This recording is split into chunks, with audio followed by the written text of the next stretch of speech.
हे guys, मैं Vimal Singh. I am starting with video. आज construction management का सब्जेक्ट लेके आ गया हूँ, बहुत ही ज्यादा इंपॉर्टेंट है आप सबके लिए। वो सारे टाइप के न्यूमेरिकल सॉल्व करूंगा जो डायरेक्टली एग्जाम में आने वाला है। 4-5 टाइप का न्यूमेरिकल आता है, वो सारे एक एक करके देख लेते हैं। क्वेश्चन बैंक को रेफर करना है, ये न्यूमेरिकल आप कर लो, क्वेश्चन बैंक आपको आ जाएगा। एक बार आप मेथड सीख लो, बहुत ही ज्यादा सिंपल है। आज न्यूमेरिकल का सबसे पहला टॉपिक है सीपीएम। सीपीएम के बारे में न्यूमेरिकल करेंगे। सीपीएम क्या होता है, थोड़ा सीपीएम पहले समझ लेते हैं, फिर न्यूमेरिकल स्टार्ट करते हैं इसके बाद फटाफट से। ठीक है, सिविल ब्रांच का सेमेस्टर 8 का सब्जेक्ट है। बताना चाहूंगा नए लोगों को, जो लोग शायद इंजीनियरिंग से बिलोंग नहीं करते उनके लिए। ठीक है, CPM that is critical path method. देखते क्या होता है। It is one of the most important concept in project management. Project management और कंस्ट्रक्शन मैनेजमेंट में किसी भी अब जैसे मान लो एक साइट है जहाँ पे कंस्ट्रक्शन स्टार्ट होने वाला है, कोई ब्रिज है, कोई बिल्डिंग का कंस्ट्रक्शन, हाई राइज बहुत बड़ी बिल्डिंग का कंस्ट्रक्शन, तो वहां के जो मैनेजमेंट्स हैं, कंस्ट्रक्शन मैनेजमेंट बोल दो, पर्टिकुलर जो प्रोजेक्ट आपने बनाया है उस प्रोजेक्ट मैनेजमेंट के लिए CPM is one of the most important part, because शुरुआत ही यहीं से होती है किसी भी प्रोजेक्ट को स्टार्ट करने के लिए, इसलिए यूज होता है ये सीपीएम। ठीक है, देखते क्या होता है। It is very useful in construction industry, बहुत ही ज्यादा यूजफुल है भाई। क्या एप्लीकेशन आते हैं इसके अंदर, ये यूज होता है कौन कौन से कंस्ट्रक्शन में, मैसिव स्ट्रक्चर्स के, मैसिव स्ट्रक्चर मतलब बहुत बड़ा स्ट्रक्चर हो गया, जैसे बहुत ही ज्यादा बड़ा स्ट्रक्चर हो गया जो लंबे टाइम तक चलता है, लंबे टाइम में जो कंप्लीट होता है, like dams, bridges, tunnel, high rise building, ये सब में चलता है सीपीएम। एंड उसके बाद अब सीपीएम के बारे में इतनी थियरी काफी हो जाती है, इतना थियरी आप लिख सकते हो। और मैं आपको बातें बताता हूँ कि हमारा मेन फोकस है न्यूमेरिकल। हमें न्यूमेरिकल सीखना है जिससे हम क्वेश्चन बैंक को प्रॉपर, वहां के क्वेश्चन को आराम से सॉल्व कर पाए, हमें टाइप क्लियर हो जाए, कॉन्सेप्ट क्लियर हो जाए। शॉर्टकट बताऊंगा सीपीएम में भी, उसके बाद पीईआरटी वाले समय, पर्ट वाले समय बताऊंगा, रिसोर्स एलोकेशन, फिर उसके बाद क्रैशिंग वाले सम कर लेंगे। हर टाइप के 2-2, 3-3 सम कर लेंगे, हर टाइप के 2-2 सम करेंगे हम लोग, 2-2, 3-3, 2-2, 3-3 कर लेंगे। मैं लिख के दे रहा हूँ आपको, सब कुछ आ जाएगा भाई। सिर्फ वीडियो को शेयर करो अपने कॉलेज ग्रुप में, आ जाओ मेरे साथ।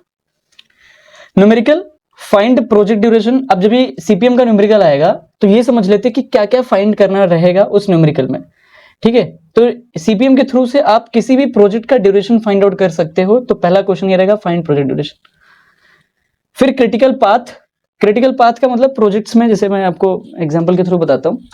अभी कुछ एक्टिविटीज चल रही है, मान लो यहाँ से एक्टिविटी चली, यहाँ से आपने शुरुआत करी। किसी भी प्रोजेक्ट का जो ड्यूरेशन इनिशियली रहेगा वो तो जीरो रहता है। जैसे initial velocity, initial displacement body का जीरो होता है, जैसे मास में जो आपने फिजिक्स में पढ़ा है, वैसे यहाँ पे किसी भी चीज का वैल्यू इनिशियली जीरो होता है। फिर वहां से दो काम आपने स्टार्ट कर दिया, मान लो ए और बी आपने स्टार्ट कर दिया। ठीक है, फिर यहाँ से सी स्टार्ट कर दिया आपने। ठीक है, सॉरी ऐसे रहेगा एरो। फिर यहाँ से आपका मान लो यहाँ से सी आ रहा था, यहाँ से डी आ रहा था यहाँ पे, फिर यहाँ पे ई जा करके मिल गया, बराबर, एरो ऐसा रहेगा। और यहाँ से ई मिला और यहाँ से एक प्रोजेक्ट और आ गया एफ, मान लो ऐसा नेटवर्क है। तो अब इसका ड्यूरेशन मान लो अभी है कितना, 16 डेज। इसका ड्यूरेशन कितना आ गया, 16 डेज।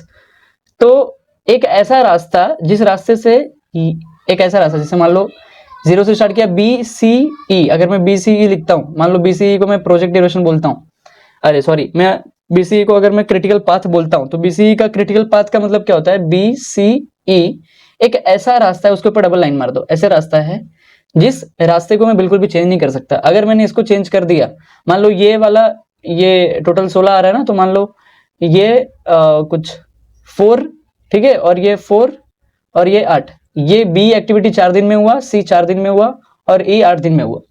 आ रही बात समझ, तो 4, 4, 8 और 16, ऐसे ऐसे समझ लो, ऐसे समझने वाली बात है, ऐसा लॉजिक नहीं है, बट मैं कॉन्सेप्ट समझा रहा हूं कि मान लो ये 16 दिन में कंप्लीट, ऐसे इस रास्ते से हमारा 16 दिन प्रॉपर मिल रहा है।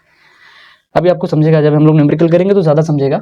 अब ध्यान दो, बीसीई को मैं क्रिटिकल पाथ तब बोलूंगा जब इस पाथ के एक्टिविटी को मैं बिल्कुल भी चेंज नहीं कर सकता। इस पाथ की एक्टिविटी फिक्स 4 दिन में होनी चाहिए, फिक्स 4 दिन में ये होना चाहिए, फिक्स 8 दिन में ये होना चाहिए। अगर यहाँ पे गड़बड़ कर दिया तो प्रोजेक्ट ड्यूरेशन का फाइनल ड्यूरेशन जो होता है, प्रोजेक्ट ड्यूरेशन, वो चेंज हो जाएगा। तो वो नहीं करना अपने को। प्रोजेक्ट ड्यूरेशन फाइंड करने के बाद हम लोग को क्रिटिकल पाथ इसी की वजह से मिलेगा, इसी की वजह से हम लोग को क्रिटिकल पाथ मिल जाएगा। बताऊंगा कैसे, शॉर्टकट है। तो बीसी को चेंज मत करना। जैसे आप 0 से ए कर रहे थे, मान लो इसको 3 दिन करना, ये 3 दिन में चलाना था ये प्रोजेक्ट, बट आपने 2 दिन में कंप्लीट कर दिया, फिर 4 दिन ले लिया, चलेगा। ए डी और बी के बाद एफ में जाओ, यहाँ पे चेंज हो जाएगा, यहाँ पे चेंज कर सकते हो, पर बी सी और ई को मत चेंज करना, डोंट चेंज। वैसे ही पाथ को हम लोग क्रिटिकल पाथ बोलते हैं, थोड़ा और बेटर वे में समझेगा न्यूमेरिकल के टाइम पे। Activity times. एक्टिविटी टाइम्स का मतलब कि जैसे मैं बता देता हूं आपको, 4 टाइप की एक्टिविटी होती है, 4 टाइप की होती है। ठीक है, मैं नाम बता देता हूं, EST, LST, LFT EFT, ये 4 एक्टिविटी होता है। मैं सीक्वेंस में लिखूंगा तभी न्यूमेरिकल सॉल्व करूंगा, अभी यहाँ पे सीक्वेंस में नहीं लिखा है मैंने, ठीक है। ये 4 एक्टिविटी फाइंड करना रहेगा, project duration, critical path, 4 activity.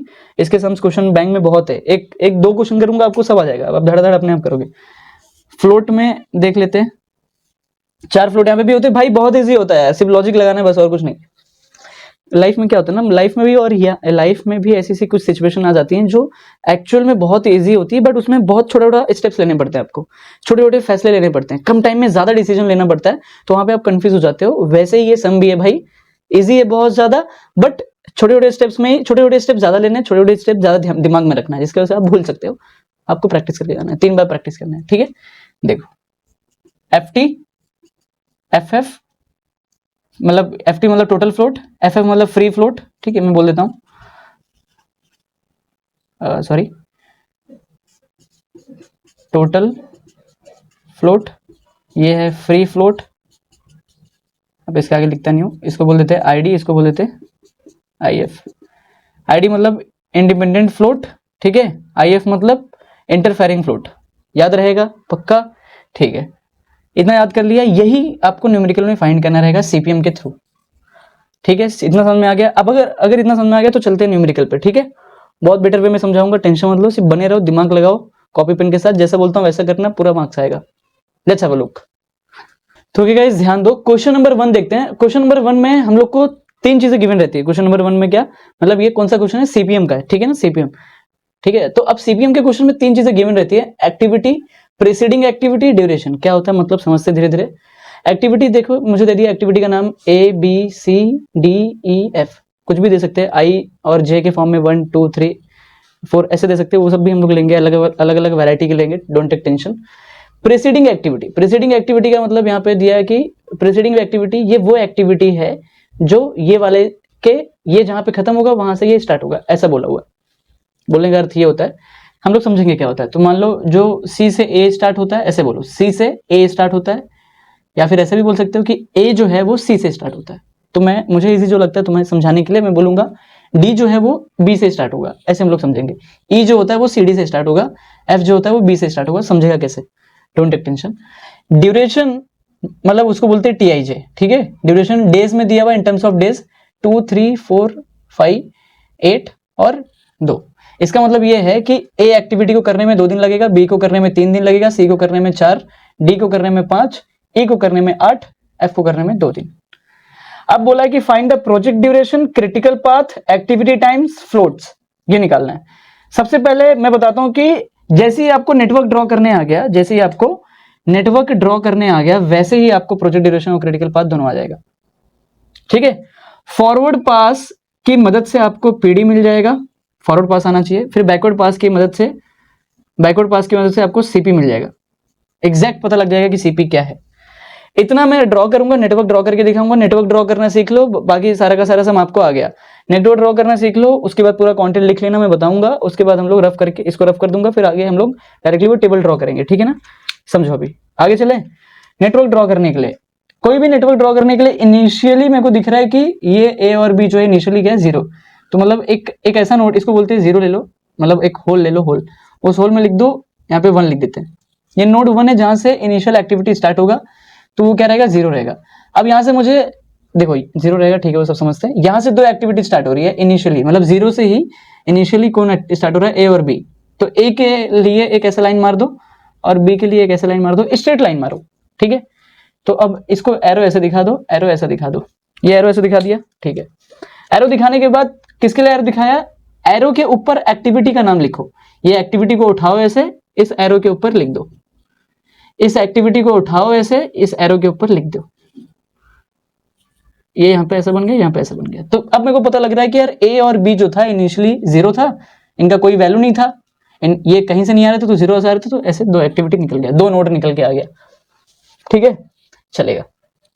अब मैं देख रहा हूं, मैंने बोला था कि C जो होता है वो A से आएगा, C कहां से आएगा, A से आएगा, तो A यहां पर है, C देखो मैं ऐसे लिखूंगा, C A से आएगा, A से आ रहा है ना भाई, ये A है ना, 2 और इसका नाम दे दो 3, 1 2 3 ऐसे दिया, बाकी कुछ नहीं, नोड का नाम दे दिया और कुछ नहीं। A से C जो है वो A से आ रहा है, C जो है वो A से आ रहा है, या फिर उल्टा बोलो कि A जो है मतलब ए जो है, ए से कौन निकलेगा, सी निकलेगा, ए से कौन निकलेगा, सी निकलेगा, समझा? ठीक है, पर मेरे लिए मैं तुम्हें इजी बताऊंगा कैसे बोलना है तुम्हें। तुम बोलोगे कि डी जो है वो कहां से निकलेगा, बी से। हरी बात समझ में? ये जो डी है वो बी से निकलेगा, मतलब ये ऐसे जाएगा। सॉरी, मैंने बोला था कि एक्टिविटी का जो नाम होता है वो क्या लिखना, एरो के ऊपर लिखना। एक्टिविटी का नाम हमेशा एरो के ऊपर लिखना, तो डी। ठीक है, समझा? डी जो है वो बी से जा रहा है, इतना समझ लो बस, इतना समझ के गेम आ जाएगा। इसके बाद एक गेम और समझो, यहाँ पे क्या दिखाई दे रहा है, ई जो है वो सी और डी से आ रहा है दोस्त। मतलब एक ऐसा नोड चाहिए, मतलब आरी बात समझ में, जो ई आ रहा है, मतलब वो इसका बोलने का मतलब ये है कि एक ऐसा नोड चाहिए जहां पे सी और डी दोनों आता हो, सी भी आता हो और डी भी आता हो, तो सी डी आ जाएगा। ये नोड, इस नोड का नाम क्या हो जाएगा, सी डी हो जाएगा। तो यहां से ऐसा ई जाएगा बाहर, इसका बोलने का अर्थ ये है। तो ऐसा बनाना पड़ेगा यहाँ पे, तो हमने तो ऐसे लाइन ड्रॉ कर दिया। ठीक है, नोड कभी भी पैरेलल नहीं होता, ठीक है, बट हम देख रहे हैं कि इन दोनों को हम लोग को कॉमन करना पड़ेगा। तो अब मैं इसको रफ कर दूंगा, क्या कर दूंगा, रफ कर दूंगा। मेरा राइट है, मतलब राइट है भाई, रॉन्ग नहीं है। रफ क्यों कर रहा हूं मैं बताता हूं। हम लोग यहाँ पे एक नोड बनाएंगे, हम लोग बोलेंगे सी ऐसे आ रहा है, हम लोग बोलेंगे सी ऐसे आ रहा है, डी ऐसे आ रहा है। अब इसका एक्टिविटी का नाम जो था ये सी, जो ए से आ रहा है वो सी ऊपर लिख दो, ये डी ऊपर लिख दो। इसलिए पहले एग्जाम में रफ पेज पे पेंसिल से ड्रॉ करके देख लेना, उसके बाद तुम्हें ये ऐसे कोई ऐसे कॉमन नोड मिल जाएगा ना, ऐसे दो एक्टिविटी का कॉमन नोड मिल जाएगा, तो तुम फाइनल में जाकर के अपने हिसाब से चेंज करके फटाफट से बना लेना एक ही बार में। ये तरीका है, आ रही बात समझ में? ठीक है, तो अब ई यहां से जाएगा, ई बाहर ऐसे जा रहा है, ई मान लेता हूं ई ऐसे बाहर जा रहा है। अब ई ऐसे क्यों ड्रॉ किया बताऊंगा, मैं ऐसे भी ड्रॉ कर सकता हूं, उसमें कोई दिक्कत नहीं, मुझे कोई प्रॉब्लम नहीं। एफ जो है वो बी से जा रहा है, एफ जो है वो बी से जा रहा है, बी ये है मेरा, तो यहीं से एफ भी निकल रहा है मेरा, एफ बाहर निकलेगा। अब अगर एफ यहां से बाहर निकला तो एफ तो लवारिस है, तो फाइनल वाला नोड यही बचा हुआ है, तो इसी वाले नोड में मैं जोड़ दूंगा। तो इसी वाले नोड में मैं स्ट्रेट लाइन, ना line should be straight line होना चाहिए। कभी भी नोड, ये जो एक्टिविटी टाइम्स का ये जो होता है वो ऐसे ऐसे ऐसे ऐसे नहीं होना चाहिए, ठीक है, ये एक ही बार में ऐसा सीधा होना चाहिए, एक नोड से दूसरे नोड के बीच में ये लाइन सीधी होनी चाहिए। ठीक है, आई बात समझ में? पक्का? ठीक है, इतनी बात समझ आ गई, आई होप इतनी बात समझ आ गई। कोई डाउट? पक्का डाउट है तो कमेंट में बताना मुझे भाई, ठीक है। इस नोड का नाम दे दो 4, इसका नाम दे दो 5, और क्या दिक्कत है। एक बार और बोल दूं, ए और बी इनिशियली एक ही नोड से बाहर निकला क्योंकि 0 था, इनका प्रीसीडिंग कोई नहीं था। सी जो है वो ए से बाहर निकलेगा, सी जो है वो ए से बाहर निकल गया, डी जो है वो बी से बाहर निकल गया। पर मैंने देखा कि यार सी डी, ई जो है वो सी डी से बाहर निकल रहा है, दोनों सी डी, मतलब एक ऐसा नोड जहां पे सी और डी दोनों आता हो, तो एक ऐसा नोड बना दिया जहां पे सी और डी को दोनों को साथ में बुला लिया, ठीक है, सी और डी को दोनों को साथ में बुला लिया। उसके बाद मैंने देखा कि वहीं से ई जा रहा था, तो ई यहां से दिखा दिया, ये वाला नोड बना दिया। फिर अभी इसको मैंने यहाँ पे बनाया होता तो ये वाली एफ को मुझे ऐसे दिखाना पड़ता ना, तो थोड़ा उल्टा सीधा हो जाता, इसलिए मैंने जानबूझ के एक शेप बना दिया। अगर मान लो यहाँ पे अगर मैंने ये वाले नोड 4 से अगर मैं ई को यहाँ पे दिखाता, तो ये जो बी है मेरा, बराबर, ये बी से मेरे को ये यहाँ पे ऐसे लेना पड़ता बस, और क्या, वैल्यू सेम आएगा। बट मैंने थोड़ा इसे थोड़ा जगह बना दिया ना भाई, ऐसे कर दिया जानबूझ के ताकि थोड़ा जगह बन गया, क्योंकि और भी चीजें मुझे अभी लिखनी है, ये काम कहानी अभी तक खत्म नहीं हुआ, अभी कहानी बहुत लंबी है। देखो एक एक करके चीजें ऐड होते जाएंगे तभी तो जाके आएगा, पर बहुत ईजी है, ध्यान दो। समझा ना कि सी और डी एक ऐसा नोड है जहां से ई बाहर आएगा, तो सी और डी को साथ में ले लिया, यहाँ से ई बाहर आ रहा है। फिर एफ जो है वो बी से बाहर आ रहा है, तो बी से ही एफ बाहर आ रहा है, बट ये बेचारा लावारिस था, अकेला था, अकेलेपन में मारा था, तो ई के पास भेज दिया, यहाँ पे चिपका दिया, बराबर। फाइनली यहाँ पे प्रोजेक्ट कंप्लीट हो गया, नेटवर्क कंप्लीट हो गया। इसको बोलते हैं AOA नेटवर्क बोलते हैं, ठीक है। चलो इन डिटेल में ज्यादा नहीं, शॉर्टकट के थ्रू फटाफट से न्यूमेरिकल समझते हैं, कम टाइम में ज्यादा कंटेंट। अब कोई भी प्रोजेक्ट ड्यूरेशन इनिशियली क्या होगा, 0 होगा, मतलब 0 दिन से स्टार्ट हुआ था, 0 ही होगा भाई, ठीक है। अब ये जो डेज है ना, एक को प्रोजेक्ट एक्टिविटी इसको क्या बोलते हैं, एक्टिविटी ए को कितना लिखा, 2 दिन लगा, तो ए के नीचे 2 दिन लिख दो यहाँ पे, समझा, कोई दिक्कत। बी को कितना दिन लगा, 3 दिन, तो बी के नीचे 3 दिन लिख दो। नीचे लिखना भाई, जैसे बता रहा हूं वैसे लिखना, ऊपर लिख के आ गया, बाजू में लिख दिया, गड़बड़ कर दिया तो शॉर्टकट भूल जाओगे, फिर कुछ नहीं आने वाला, गड़बड़ कर दोगे, सीक्वेंस भूल जाना, यही याद रखना है बस, और कुछ नहीं। सी को कितना टाइम लग रहा है, 4 दिन, सी के लिए 4 दिन। डी को कितना टाइम लग रहा है, 5 दिन, डी के लिए 5 दिन। इसलिए थोड़ा बड़ा बनाना चाहिए था और ज्यादा, ठीक है, वैसे भी गलती होती है भाई, सीखना होता है, हमेशा सीखते रहना होता है। ई जो होगा वो, ई को कितना लग रहा है, 8 दिन, ठीक है। एफ को कितना लग रहा है, 2 दिन, कोई दिक्कत, इतना बना दिया, ठीक है। अब नेटवर्क कंप्लीट हो गया, मतलब ये 3 चीजें जो दी थी उनके हिसाब से ये नेटवर्क होता है। बट कहानी अभी तक रुकी नहीं, कहानी थोड़ी कुछ और ही है। अब मुझे करना है फॉरवर्ड पास, जिसकी वजह से मुझे प्रोजेक्ट ड्यूरेशन मिलेगा, मतलब हेड तेल कर लेना हो बराबर हो नाही कळलं, कॉमेंट करा, कॉमेंट ओके, ध्यान दो। तो फॉरवर्ड पास का मतलब क्या होता है, ये सब एग्जाम में लिखने की जरूरत नहीं है, तुम्हें समझाने के लिए लिखा हो, तुम डायरेक्टली फॉरवर्ड पास करोगे, फटाफट से तुम्हें आ गया। बैकवर्ड पास करोगे तुम पीडी और क्रिटिकल पार्ट हेडिंग डाल करके लिख देना, तुम्हें वो आना चाहिए, दैट इज इंपॉर्टेंट। और पूरा लिख दोगे तो उसमें कोई मार्क्स थोड़ी ना कट होगा, अच्छी बात है भाई, अच्छा है, तुम अच्छे बच्चे हो, पूरा लिख रहे हो, ठीक है। फॉरवर्ड पास का मतलब क्या होता है, ये वैल्यू 0 + 2 यहां पे लिखोगे, 0 + 2 कितना होता है, 2 होता है। नोड के ऊपर लिखना भाई, नोड के ऊपर याद रखना, ठीक है, नोड के ऊपर लिखना, ठीक है। अब ये बी है ना, ये बी एक्टिविटी के लिए 0 + 3, ये नोड के ऊपर 3, समझा, कोई दिक्कत, चलो। अब ध्यान दो, ये वाला सी है ना, ये वाला एक ऐसा नोड है जहां से सी आ रहा है, जहां पे सी आ रहा है ना, ये ऐसा नोड है जहां पे सी आ रहा है, तो 2 + 4 कितना हो गया, 6, ठीक है। अब ये एक ऐसा नोड है जहां से ये वाला भी आ रहा है, ये डी भी आ रहा है यहीं पे, तो 3 + 5 देखो, 3 + 5 कितना हो गया, 8। अब जिस नोड पे 2 वैल्यू आ गई, उस नोड पे मैक्सिमम वाली ऊपर देखो, नोड के ऊपर वाले लिखा है ना, नोड के ऊपर क्या लिखा है, मैक्सिमम वैल्यू को मार्क कर लो, मैक्सिमम वैल्यू को हमने ऐसे टिक मार्क कर दिया, ठीक है।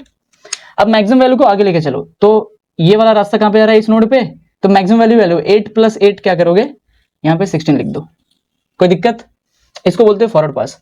तो मैं बोल सकता हूं कि मेरा प्रोजेक्ट ड्यूरेशन कितना, यहाँ पे 16 है ना मैक्सिमम, बोल सकता हूं मेरा प्रोजेक्ट ड्यूरेशन कितना हो गया, 16 डेज के टर्म में है, तो डेज मतलब 16 दिन लगेगा मुझे, 16 दिन मुझे लग जाएंगे अपने प्रोजेक्ट को कंप्लीट करने के लिए, कोई दिक्कत, समझा।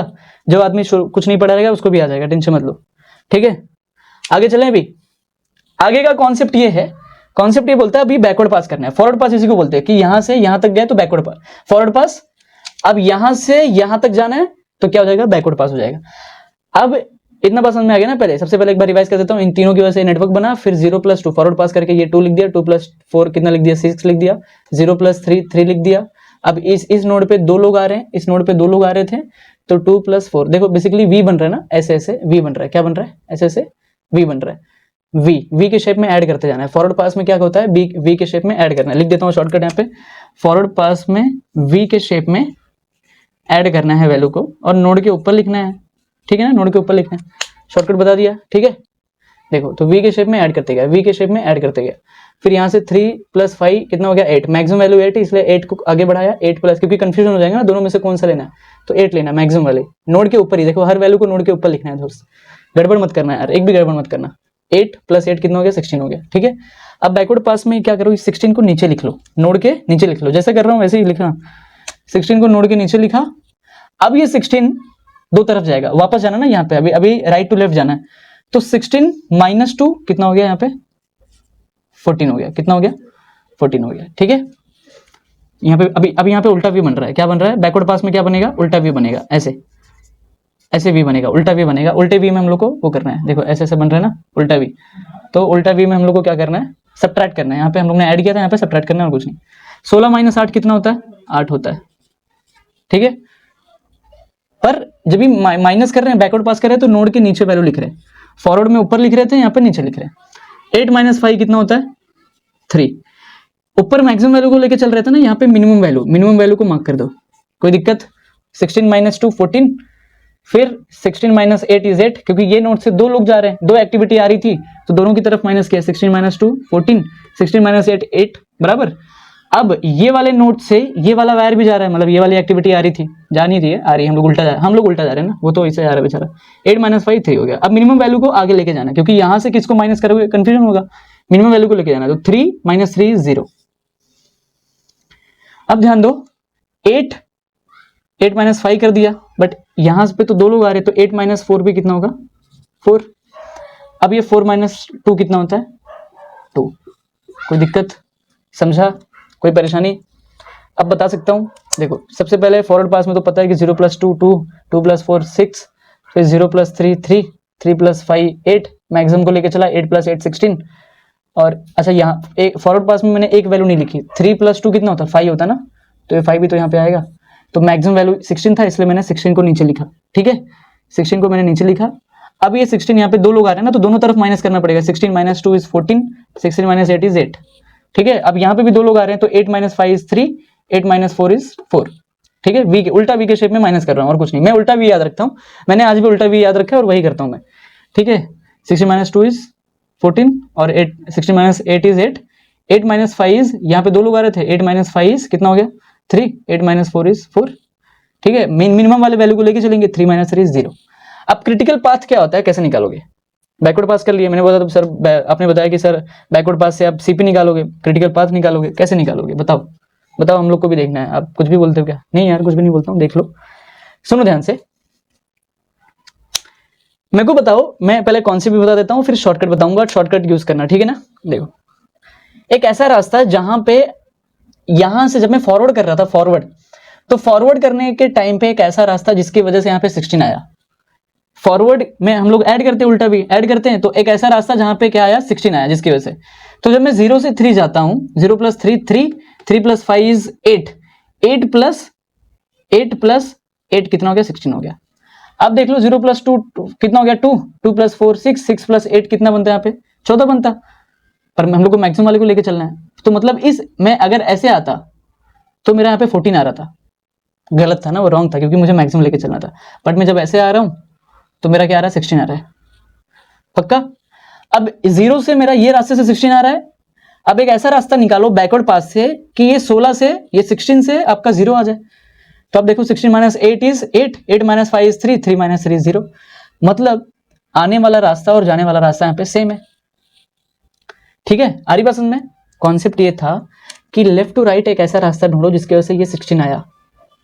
तो मैंने देखा 0 प्लस 3 इसके थ्रू तो नहीं हो रहा है, 0 plus 3 is 3, 3 plus 5 is 8, 8 plus 8 is 16, ये मैंने देख लिया। अब मैं ये कह रहा हूं कि इसी में एक ऐसा रास्ता भी ढूंढो कि ये 16 को उठाओ और 16 से माइनस करते जाओ। भाई 16 से दो रास्ते निकले, तो 16 माइनस 8, 8 माइनस 4 इस 4, 4 माइनस 2 इस 2, यहाँ पे 2 बच रहा है, तो 16 से 0 नहीं हो रहा ना, ये रास्ते से 16 से 0 नहीं हो रहा। 16 माइनस 2 इस 14, 14 माइनस 3, ठीक है ना? ठीक है, 14 माइनस 3 होगा ही ना, क्योंकि मिनिमम वैल्यू लेनी है। बराबर आ रही बात समझ में? ठीक है, तो ये रास्ते से भी नहीं होगा। अब एक ही रास्ता बचता है, 16 minus 8 8, 8 minus 5 is 3, 3 minus 3 is 0।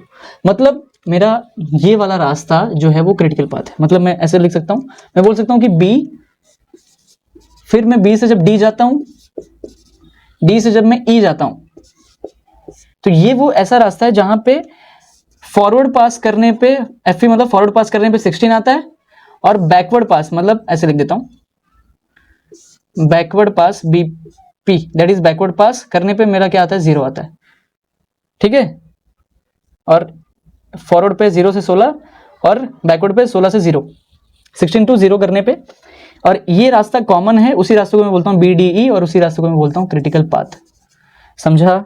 हाँ, अब सर आप शॉर्टकट भी बता दो, इतना कंफ्यूज क्यों कर दिया हम लोग को? कंफ्यूज हो गया होगा, थोड़ा थोड़ा कंफ्यूजन होता है, मुझे भी हुआ था पहली बार, बट मैं क्लियर करता हूँ कॉन्सेप्ट। एक कॉन्सेप्ट है, आप देखो ये BDE में क्या होता है ना, B का नोड ये है, इसके ऊपर ये 3 और 3 कॉमन है। ठीक है, 3 3 क्या है कॉमन है, ये 3 और ये 3 कॉमन है। यहाँ पे 8 और 8 कॉमन है, यहाँ पे 16 और 16 कॉमन है। एक ऐसा नोड जिसके ऊपर और नीचे की वैल्यू सेम है, उसी रास्ते को आप अपना CP मान लो। सिंपल शॉर्टकट याद रहेगा, बट फिर भी एक बार थोड़ा दिमाग लगा के देख लेना। एक्चुअल कॉन्सेप्ट तो यही था कि भाई एक ऐसा रास्ता है जहां 0 से 16 होता हो और 16 से 0 होता हो। जाने के टाइम पे ऐड करते जाओ 16, आने के टाइम पे 16 में माइनस करते जाओ 0, सब इतना ही था, इतना ही चेक करना था। वो रास्ता उसी को हम लोग क्रिटिकल पाथ बोलते हैं, that is BDE। But shortcut के लिए बता दिया, 3 3 8 8 16 16 क्या हो रहा है, सेम हो रहा है, 0 0 सेम हो रहा है ना, 0 0 सेम हो रहा है, 0 आना ही चाहिए। ठीक है, पक्का याद रहेगा। आगे चलें अभी। अब तक आपका ये 2 क्वेश्चन सॉल्व हो गया, प्रोजेक्ट ड्यूरेशन और क्रिटिकल पाथ मिल गया। अब एक्टिविटी टाइम्स 4 चीजें हैं, फटाफट से कर लेते हैं, आगे निकलते हैं। तो क्या गाइस ध्यान दो, अब मैं ये इमेजिन कर सकता हूँ कि आपको प्रोजेक्ट ड्यूरेशन और क्रिटिकल पाथ आ चुका है, आपको फॉरवर्ड पास करने आ गया है, फॉरवर्ड पास की वजह से आपको प्रोजेक्ट ड्यूरेशन मिलता है, और बैकवर्ड पास की वजह से आपको क्रिटिकल पाथ मिलता है। ये 2 चीजें मैं आपको बता चुका हूँ। जैसे क्रिटिकल पाथ हमारा क्या था, BDE है, और प्रोजेक्ट ड्यूरेशन हमारा 16 डेज है, 16 दिन का प्रोजेक्ट ड्यूरेशन है। ये 2 सॉल्व हो चुका है। ये 2 चीजें सॉल्व करनी है, एक्टिविटी टाइम्स और फ्लोट टाइम्स। ठीक है, अब ये 2 चीजें इसी टेबल से फाइंड आउट करनी है, नेटवर्क से मिलेगा, बहुत सारी चीजें नेटवर्क से मिल जाती हैं, ध्यान देना। बहुत ही ज़्यादा इजी है भाई, शॉर्टकट है। देखो जब भी सोल्यूशन करोगे तो कैसे करोगे समझो। सोल्यूशन के टाइम पे क्या करोगे ना, जब ये तीन का तीनों, ये तीनों जो कॉलम है, ये तीनों कॉलम आप यहाँ पे लिख लोगे। उसके बाद आप उसके बाद का जो आपको जो कॉलम ऐड करना है वो रहेगा EST, EFT, LST, LFT। समझा? मैंने यहाँ पे सिर्फ एक्टिविटी लिखा हुआ है क्योंकि मुझे जगह कम है, मेरे पास प्लेस नहीं है। बट आप एग्जाम में ये तीनों आप यहाँ पे ऐसे बाजू में लिखोगे, फिर उसके बाजू में EST, EFT, LST, LFT ऐसे से लिखोगे, फिर FT, FF, ID, IFF। ठीक है, टोटल 8 कॉलम आपको ऐड करने पड़ेंगे, जो उनके वैल्यूज निकालना बहुत ईजी है। टेंशन मत लो, डोंट टेक टेंशन। आपको समझा? ये तीनों आपको यहाँ पे लिखना है, फिर बाजू में ही लिखना है। इतना समझ में आ गया? ठीक है, अभी के लिए मैंने सिर्फ एक्टिविटी ABCD लिखा है क्योंकि मुझे इनके सामने ही इन सारी ए के लिए इन सब की वैल्यू होगी, बी के लिए इन सब की वैल्यू होगी, which is very easy to find out. समझते हम लोग कैसे, ठीक है ना? चलेगा, आगे स्टार्ट करूँ? चलेगा, ठीक है। देखो याद रखो, किसी भी नोड के ऊपर का वैल्यू, ऊपर का जो वैल्यू उसको बोलते हैं टेल, और उसके नीचे वाली का वैल्यू, उसके नीचे वाले वैल्यू को क्या बोलते हैं? हेड। सॉरी, मैंने उल्टा बोल दिया। ऊपर वाली वैल्यू को, किसी भी नोड के ऊपर वाले वैल्यू को क्या बोलते हैं? हेड। नीचे वाले वैल्यू को क्या बोलते हैं? टेल। हेड और टेल, ठीक है। इसका यूज होने वाला है कैसे? सबसे पहले तो अच्छा मैं आपको बता देता हूँ कि EST, EFT, LST, LFT इन्हीं चारों को क्या बोलते हैं? इन्हीं चारों को क्या बोलते हैं? Activity times. क्या बोलते हैं? एक्टिविटी टाइम्स बोला जाता है। और float, all types of float, मतलब इन्हीं चारों को क्या बोलते हैं? FT, FF, ID, IFF को क्या बोलते हैं? फ्लोट्स बोलते हैं। क्या बोलते हैं? फ्लोट्स बोलते हैं, ठीक है। अब ध्यान दो, EST और LFT, सबसे पहला तुम्हारा फोकस जाना चाहिए, जैसे ही तुमने EST, EFT ये सीक्वेंस में बनाना, सीक्वेंस को बदलना मत। मेरा मेन मोटिव ये है कि आपको सीक्वेंस नहीं बदलना। EST, EFT, ES और EF हो गया, फिर उसके बाद LST और LFT, मतलब LS और LF हो गया। ES, EF, LS, LF, ठीक है। ये शॉर्टकट रहेगा, याद रहेगा। बाकी TT लगाते जाओ। और इसका FT, FF, ID, IF, FT, FF ऐसी सीक्वेंस में होना चाहिए, बहुत इजी होगा कैलकुलेशन। अदरवाइज कंफ्यूजन में आकर के कुछ गड़बड़ कर दोगे, इसलिए कह रहा हूँ सीक्वेंस में करोगे तो बहुत आसान रहेगा तुम्हारे लिए। EST और LFT तुम्हें नेटवर्क से मिलेगा, मैंने यहाँ पे लिख दिया, इसको तुम बाजू में लिख लोगे कि EST जो होता है, EST और LFT जो होता है हमारा नेटवर्क से मिलेगा। EST एक नोड के ऊपर वाला वैल्यू है, ठीक है। ये नोड, जैसे मान लो अभी एक्टिविटी A के लिए, एक्टिविटी A के लिए लिखना है मुझे EST की वैल्यू। तो एक्टिविटी A के पास देखो दो नोड है ना, एक ये वाला नोड है और एक ये वाला नोड। तो ये वाले नोड का एक्टिविटी A जहां से शुरू हो रहा है उसका ऊपर वाला वैल्यू मतलब 0, मतलब उसका हेड वाला वैल्यू, हेड। और एक्टिविटी यहाँ पे खत्म हो रहा है, नोड 2 पे खत्म हो रहा है, इसका टेल वाला वैल्यू मतलब ये वाला 4। तो ये क्या हो गया? 4। LFT क्या हो गया मेरा? 4 हो गया। समझेगा पक्का? ये वाला हेड, ये वाला टेल।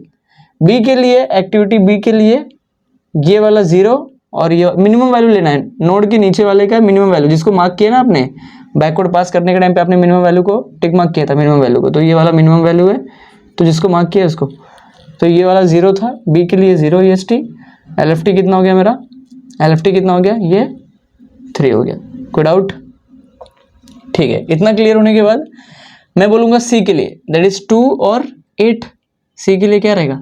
2 और 8 ना, ऐसे क्रॉस में करते जाओ, एक ऊपर वाला एक नीचे वाला, एक ऊपर वाला एक नीचे वाला, हेड और टेल, ठीक है। तो ये कितना हो गया? 2 और 8। LFT में लिखना है EST एंड LFT, ठीक है। D के लिए, D कहाँ पर है? D के लिए 3 और 8 हो जाएगा। D के लिए क्या हो जाएगा? 3 और 8 हो जाएगा।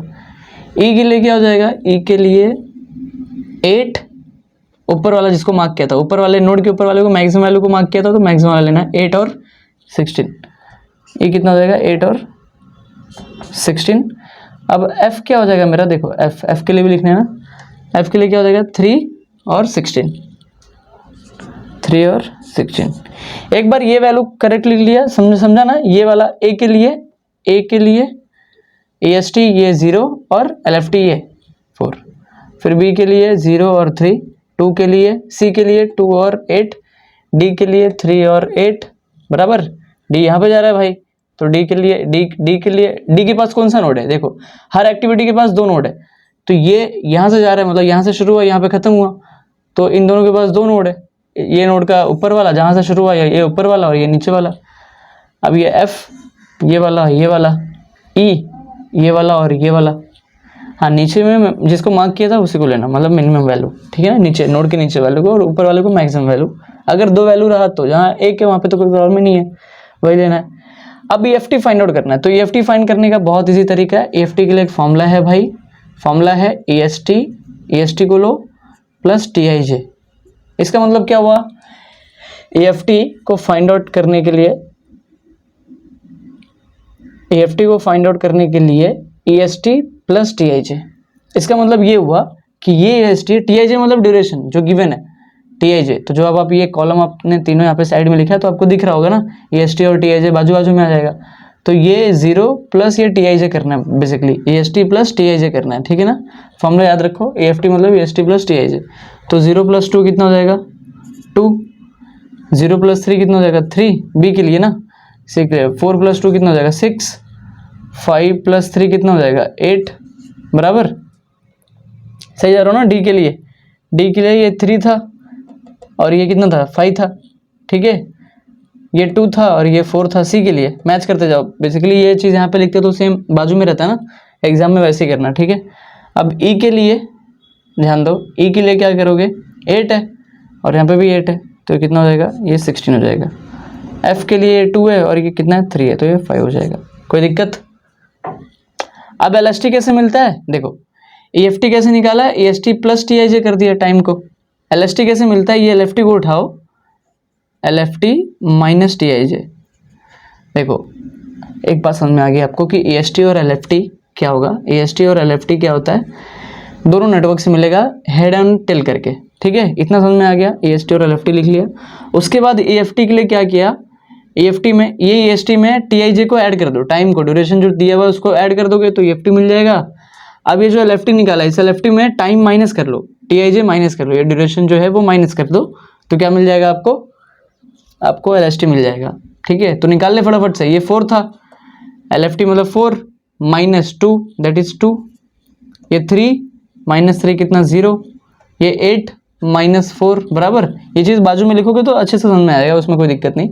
आप सॉल्व करो, 8 माइनस 4 कितना हो गया, 8 माइनस 4 कितना हो गया बताओ 4, फिर उसके बाद 8 माइनस 5 कितना हो गया बताओ, सामने सामने लिखना, डी के सामने वाला 3, इसमें गड़बड़ नहीं होनी चाहिए, ठीक है, सामने सामने लिखते हैं। सी के लिए 8 था ना, हाँ ठीक है, और ये डी के लिए हमारा कितना था 8 था, ठीक है। तो 8 माइनस, बेसिकली 8 माइनस क्या करना है डी ना, तो एक्टिविटी डी का ड्यूरेशन कितना है D 8 minus 5 that is 3, match कर लेता हूँ ना, रॉन्ग नहीं होना चाहिए। सी के लिए 8 माइनस 4 इज 4, ठीक है। अब ये थोड़ा लाइन में मैं नहीं लिख पाया, सॉरी, ठीक है ना। ये 16 ई के लिए 16 LFT है माइनस TIJ कितना हो गया 8 हो गया। अब ये वाला ये भी 16 था, ये 16 माइनस 2 कितना हो गया, ये 14 हो जाएगा ना, यस ये 14 हो जाएगा, कोई दिक्कत, पक्का यहाँ तक समझ में आ गया। एक बार मैच कर लोगे, एक बार फटाफट से हम लोग चेक कर लेते ना, ठीक है, एक बार चेक कर लेते फटाफट से, ठीक है। तो ये मेरा LFT था, तो F के लिए मेरा 3 और 16, ठीक है, यहाँ तक आपको समझ में आ गया, ठीक है। अब ये 16 को उठाया माइनस 2 तो 14, 16 minus 8 is 8, 8 minus 5 is 3, 8 minus 4 is 4, 3 minus 3 is 0, 4 minus 2 is 2, बराबर, राइट है यस। अब FT निकालने का एक फॉर्मूला है, FT का सीधा फॉर्मूला है, FT के 2 फॉर्मूले भाई, ठीक है ना। देखो LST का निकालने का फॉर्मूला लिख दिया है कि LFT माइनस TIJ, LST निकालने का फॉर्मूला यहाँ पे लिख दिया हुआ है, EFT का लिख दिया हुआ है। अब FT ये सारा मेरा एक्टिविटी हो गया, 4 एक्टिविटी हो गया, इजी है ना। कुछ था क्या इसमें मेरे को बताओ, कुछ था क्या, नहीं, वेरी इजी, ठीक है। थोड़ा सा एक दो प्रॉब्लम का टेबल बना लोगे आ जाएगा सब, 8-10 मार्क के लिए आता है न्यूमेरिकल। अब ध्यान दो, ये FT, ये जो FT है मेरा, ये FT का फॉर्मूला है LST minus EST, LS minus ES या फिर LF माइनस EF। 2 फॉर्मूले हैं, दोनों में से कोई एक लेके चलो। मैं तो बोलूंगा कि ये पहला वाला लेके चलना, LS माइनस ES करोगे मतलब LST माइनस EST तो भी चलेगा, LFT माइनस EFT करोगे तो भी चलेगा, that is LS minus ES, LF minus EF, कुछ भी करो। मैं ये करता हूँ LST माइनस EST करूंगा, मतलब LST दिख रहा है ना यार, LST माइनस EST, तो LST माइनस EST करना है। किस में लिखना है? फ्लोट में लिखना है, ठीक है ना। LST मेरा किधर है? LST माइनस EST ऐसे लिख देता हूँ, ये मैं इसको लेके चल रहा हूँ। आप LFT माइनस EFT करोगे तो भी चलेगा। तो LS मेरा ये है, EST मेरा ये है, तो 2 माइनस 0 कितना हो गया? 2 minus 0 is 0, sorry 2 minus 0 is 2, ठीक है। 0 माइनस 0 कितना हो गया? 0 हो गया, ठीक है। उसके बाद 4 माइनस 2 हो गया तो 2, 3 माइनस 3 हो गया तो 0, 8 माइनस 8 हो गया तो 0, बराबर जा रहा हूँ ना। 8 माइनस 8, 3 माइनस 3, 4 माइनस 2, बराबर जा रहा हूँ। 14 माइनस 3 हो गया तो 11, कोई दिक्कत? ठीक है, FT निकल गया। अब FF और ID के लिए थोड़ा दिमाग लगाना पड़ेगा। इजी है, विच इज इजी, जो नेटवर्क से मिलेगा। FF and ID also get from network, ये नेटवर्क से मिलता है फिर से, बट थोड़ा तरीका होता है। FF में भी सब्ट्रैक्ट करना है कुछ वैल्यूज को, ID में भी कुछ वैल्यूज को सब्ट्रैक्ट करना है। FF में अभी मैं FF लिखना है मुझे एक्टिविटी A के लिए, तो एक्टिविटी A के पास चला गया, इसके पास 2 नोड है, ठीक है। यहाँ पे मुझे उल्टा V के हिसाब से माइनस करना है, उल्टा V ऐसे जाना है, उल्टा V के हिसाब से माइनस करना है। उल्टा V कैसे बनेगा? उल्टा V ऐसे बनेगा, ऐसे उल्टा V बन रहा है कि नहीं? ठीक है, तो कैसे लिखूंगा समझो। एक्टिविटी A के लिए मुझे FF की वैल्यू लिखनी है, तो मैं ऐसे लिखूंगा। एक्टिविटी A के पास जाऊंगा, मैं बोलूंगा ये दोनों नोड है, 2 माइनस 2 0 माइनस 0 इज 0, तो मैंने 0 लिख दिया, कोई दिक्कत नहीं। अब मैं B के लिए लिखूंगा, तो B के लिए मेरा ये V बनेगा, बार बार V बनाने की जरूरत नहीं है। 3 माइनस 3 0 माइनस 0 इज 0, कोई दिक्कत नहीं, ठीक है। अब मैं जाऊंगा C के पास, एक्टिविटी C के लिए लिखना है भाई, C के लिए, तो C के पास जाऊंगा। 8 minus 4 that is 4, 4 minus 2 is 2, ठीक है, समझा? कोई दिक्कत नहीं। 8 माइनस 4 इज 4 माइनस 2 इज 2। अब D के लिए जाऊंगा, D, तो D के लिए ऊपर वाली वैल्यू ये है, 8 माइनस 5 इज 3, 3 माइनस 3 इज 0, तो D के लिए कितना आ गया? 0 हो गया, कोई दिक्कत? V बना रहा हूँ, बार बार V बना रहा हूँ और कुछ नहीं, सिर्फ V बनाना है, उल्टा V बनाना है बस, और कुछ। अब E के पास जाऊंगा, तो 16 माइनस 8 इज कितना? 8 माइनस 8 इज 0, ठीक है। अब उसकी कमाल की बात यह है, ये मेरा E हो गया ना। F देख लो, मेरा F कितना है? 16 माइनस 2 कितना हो गया? 14 माइनस 3 इज 11। अब ID में लिख लेता हूँ, ID मेरा क्या होता है देख लेते हैं। ये भी नेटवर्क से आएगा, बहुत ईजी है। अभी हम लोग क्या कर रहे थे? उल्टा V के साथ सब्ट्रैक्ट कर रहे थे ना। अब मेरे को क्या करना है? स्ट्रेट लाइन में करना है। स्ट्रेट लाइन में ऐसे स्लैंट, स्ट्रेट नहीं है, स्लैंट लाइन में मुझे सब्ट्रैक्ट करना है 2 बार। कैसे समझो? ये 2 को अभी एक्टिविटी A के लिए लिखना है, किसकी वैल्यू? ID की वैल्यू। तो एक्टिविटी A के लिए ID की वैल्यू लिखना है। ID मतलब एक्टिविटी A के पास जाओ, ID की वैल्यू लिखना है। 2 माइनस 2 कितना? 0, 0 माइनस 0, मिनिमम वैल्यू लेनी है, मिनिमम वाली वैल्यू है 0 माइनस 0। नोड के किसी भी नोड के नीचे है, या फिर ऊपर 2 वैल्यू, ऊपर है तो ऊपर 2 वैल्यू है तो मैक्सिमम लेना है, नीचे 2 वैल्यू है तो मिनिमम लेना है, तो मिनिमम 0 है ना यहाँ पे।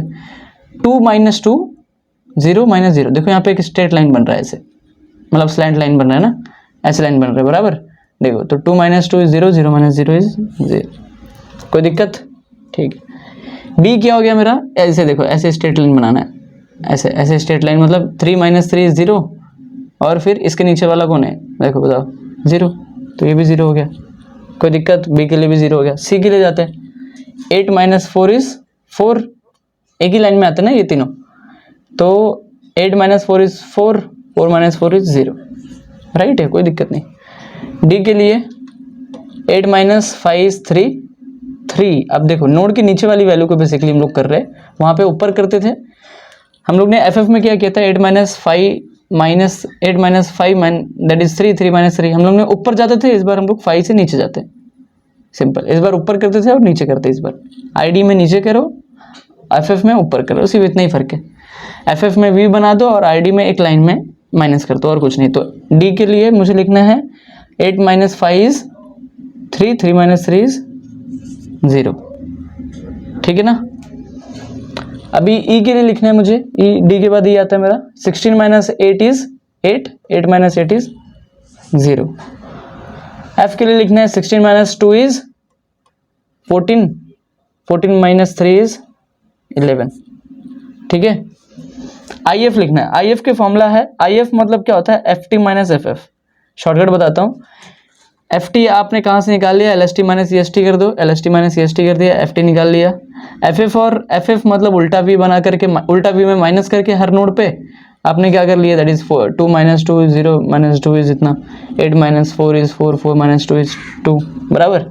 तो इस तरीके से आपने एफ एफ निकाल लिया। आई डी में आपने क्या किया, सिर्फ स्ट्रेट लाइन में गए, आप ऊपर की वैल्यू माइनस करते थे, आप सीधे में गए, 2 माइनस 2 0 माइनस 0 इज 0, 8 माइनस, यहाँ पे देख लो 8 minus 4 is 4, 4 minus 4 is 0, 3 minus 3 is 0 minus 0, बराबर।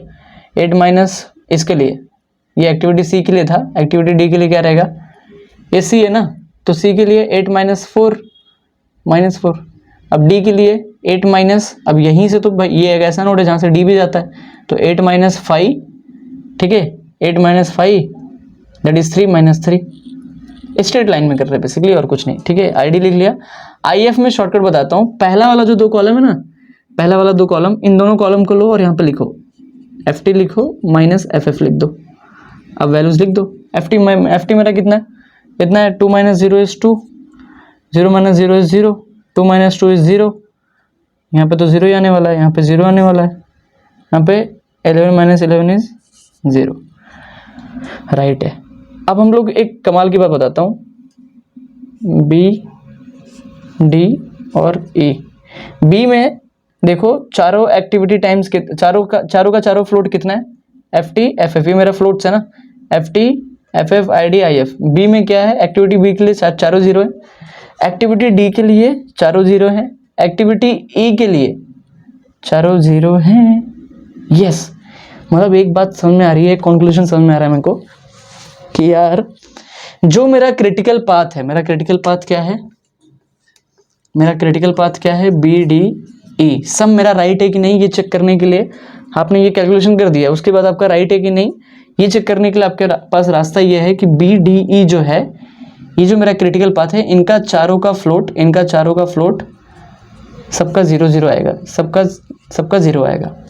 बी का चारों float 0, F T F F I D I F 0, D का F T F F I D I F, E का F T F F I D I F, चारों 0 आ गया, मतलब मेरा right है सम। आपका सम सॉल्व हो गया, 8 से 10 मार्क आपको मिल गया, 10 मार्क का सम आने वाला है आपको, यहाँ पे मिल गया सम पूरा का पूरा मार्क्स। क्या याद रखना था, कुछ नहीं, सबसे पहले मेन तो नेटवर्क था भाई, मेन नेटवर्क था, और नेटवर्क में क्या दिमाग खेलना है, बस नेटवर्क में फॉरवर्ड पास बैकवर्ड पास आ गया तो सीपी और पीडी आ गया, फॉरवर्ड की वजह से पीडी मिल गया, सीपी की वजह से बैकवर्ड की वजह से सीपी मिल गया, बराबर, ठीक है। वो देखने के बाद एक्टिविटी टाइम्स ई S T E S T E F T L S T L F T E S E F L S L F T T लगाते जो बस, और क्या, ठीक है। एक्टिविटी टाइम्स था, यहाँ पे F T F F I D I F, मेरे साथ साथ बोलो F T F F I D I F, बराबर, ये चारों लिख दिया। एक बार ये बना दिया, मैंने बताया था कि ये तीनों आपको एग्जाम में बनाना है, तीनों यहाँ पे ऐसे बाजू में बनाओ, फिर ये इसको बनाना, पूरा मार्क्स मिलेगा, ठीक है। आ रही बात समझ में। फिर आपको पता लग गया कि एस टी और एल एफ टी यहाँ से और यहाँ से नोड से मिलता है, ऊपर और नीचे वाली वैल्यू से मिलता है, हर एक्टिविटी के ऊपर और नीचे वाली से वैल्यू मिलता है। नीचे वाले में मिनिमम वैल्यू को मार्क कर देना, और ऊपर वाले में अगर जिस नोड पे 2 वैल्यू आता है उसको ऊपर वाले में मैक्सिमम वैल्यू कर देना, बराबर। नोड के ऊपर वाली वैल्यू को अगर 2 वैल्यू आते हैं नोड के ऊपर तो मैक्सिमम मार्क करना, और नोड के नीचे आता है तो मिनिमम मार्क करना, बस इतना याद रखो। 2-3 चीज़ें, छोटी छोटी चीज़ें याद रखो।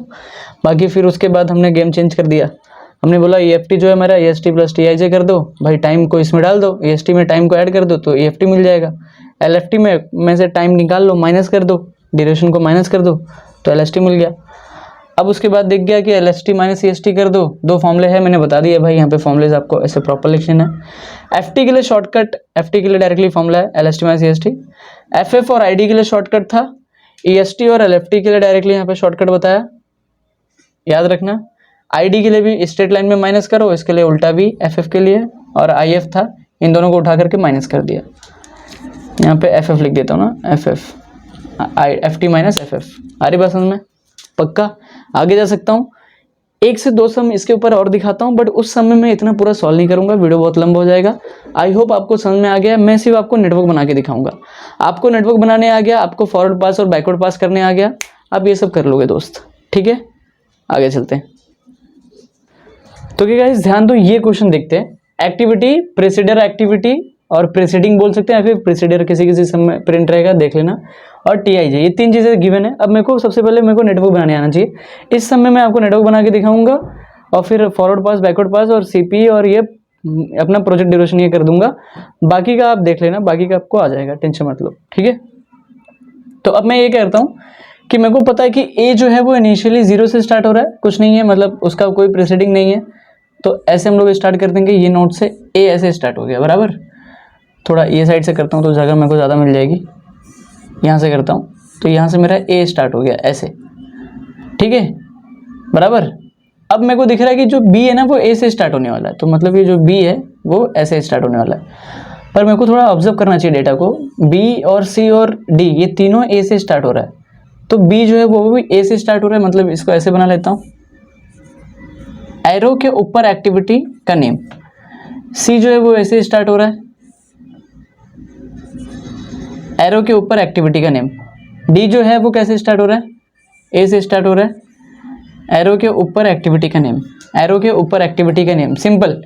इसके बाद अब मैं देख रहा हूँ कि जो ई है वो बी से स्टार्ट हो रहा है, ई जो है वो बी से स्टार्ट हो रहा है, मतलब ई जो है वो बी से स्टार्ट हो रहा है, ई जो है वो बी से स्टार्ट हो रहा है। आपको मन में डाउट आता रहेगा, सर आपने ऐसे क्यों नहीं किया, इसको ऐसे किया तो इसको ऐसे क्यों कर दिया, मैं बताऊंगा अभी क्यों किया मैंने। ई जो है वो बी से स्टार्ट हो गया, फिर ये जो एफ है वो डी से स्टार्ट हो रहा है, एफ जो है वो क्या हो रहा है, डी से स्टार्ट हो रहा है, एफ जो है वो डी से स्टार्ट हो गया, बराबर, ठीक है।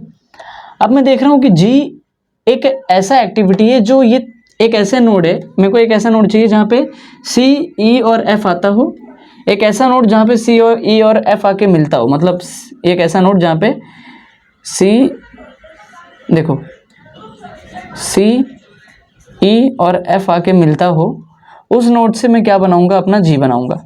इसका मतलब ये होता है कि एक ऐसा नोड जहाँ पे सी, ई, एफ आ रहा हो और वहाँ से शुरुआत होगी किसकी, जी की। तो जी कहाँ से शुरू होगा, इन तीनों से।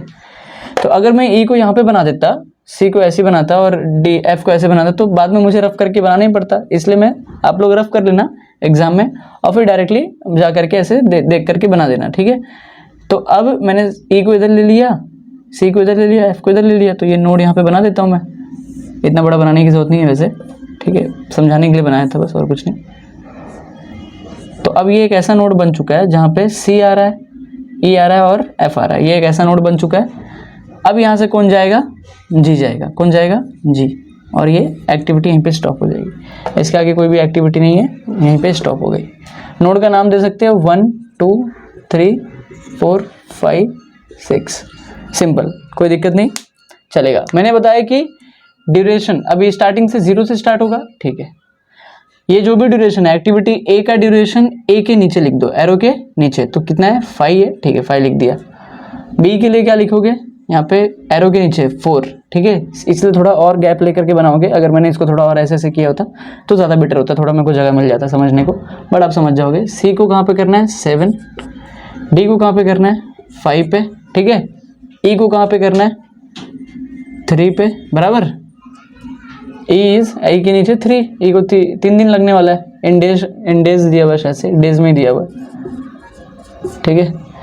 एफ को कितना दिन लगने वाला है, 4, एफ को करने के लिए 4 दिन लगने वाला है, जी को करने के लिए 7 दिन लगने वाला है। तो अब चले फटाफट से वो हम लोग फॉरवर्ड पास और बैकवर्ड पास कर देता हूँ, ताकि प्रोजेक्ट ड्यूरेशन क्रिटिकल पाथ बता देता हूँ। फिर उसके बाद अपना उल्टा भी आईडी, आईएफ, एफटी, एफएफ ये सब निकाल लेना है, एसटी, एफटी, एलएसटी, एलएफटी ये सब आप निकालोगे, ठीक है। जैसे वहाँ पे किया था सेम वही करना है, कुछ अलग नहीं है, कुछ भी अलग नहीं है, बता रहा हूँ, दिल से बता रहा हूँ। 0 + 5 कितना हो जाएगा, ये फॉरवर्ड पास है, इसको क्या बोलते हैं, फॉरवर्ड पास, जो 0 से स्टार्ट होने वाला है, ठीक है। 0 से स्टार्ट हो गया, देखते हैं कहाँ तक पहुँचता है, कितना दिन लगता है। 0 + 5 कितना हो गया, 5। अब यहाँ से ये एक ऐसा नोड है जहाँ से 3 लोग जा रहे हैं बाहर, ठीक है ना, ए से ही 3 लोग जा रहे हैं, बी, सी, डी, तो 5 + 4 कितना हो गया, 9। 5 + 7 कितना हो गया, ये वाले नोड के ऊपर लिखोगे ना, अरे बस में 2 नोड के बीच के वैल्यू लिखते हो ना, 5 + 4 ये 9, 5 + 7 कितना हो गया, 12, यहाँ पे कितना लिख दोगे, 12, कोई दिक्कत। 5 + 5 कितना हो गया, 10। तो यहाँ से पास होने वाली जितनी भी नोड थी आपने उनके ऊपर वैल्यू लिख दिया। अब ये 9 + 3 कितना होता है, ये भी 12 होता है, ठीक है, अच्छी बात है। ठीक है, अब ये ऐसा नोड है जहाँ पे 3 लोग आ रहे हैं बराबर, तो ये वाली वैल्यू तो हम लोग लिख चुके हैं 5 + 7, 9 + 3 हमने 12 लिख दिया। अब ये कितना होता है 10 + 4 कितना होता है 10 + 4 14 होता है।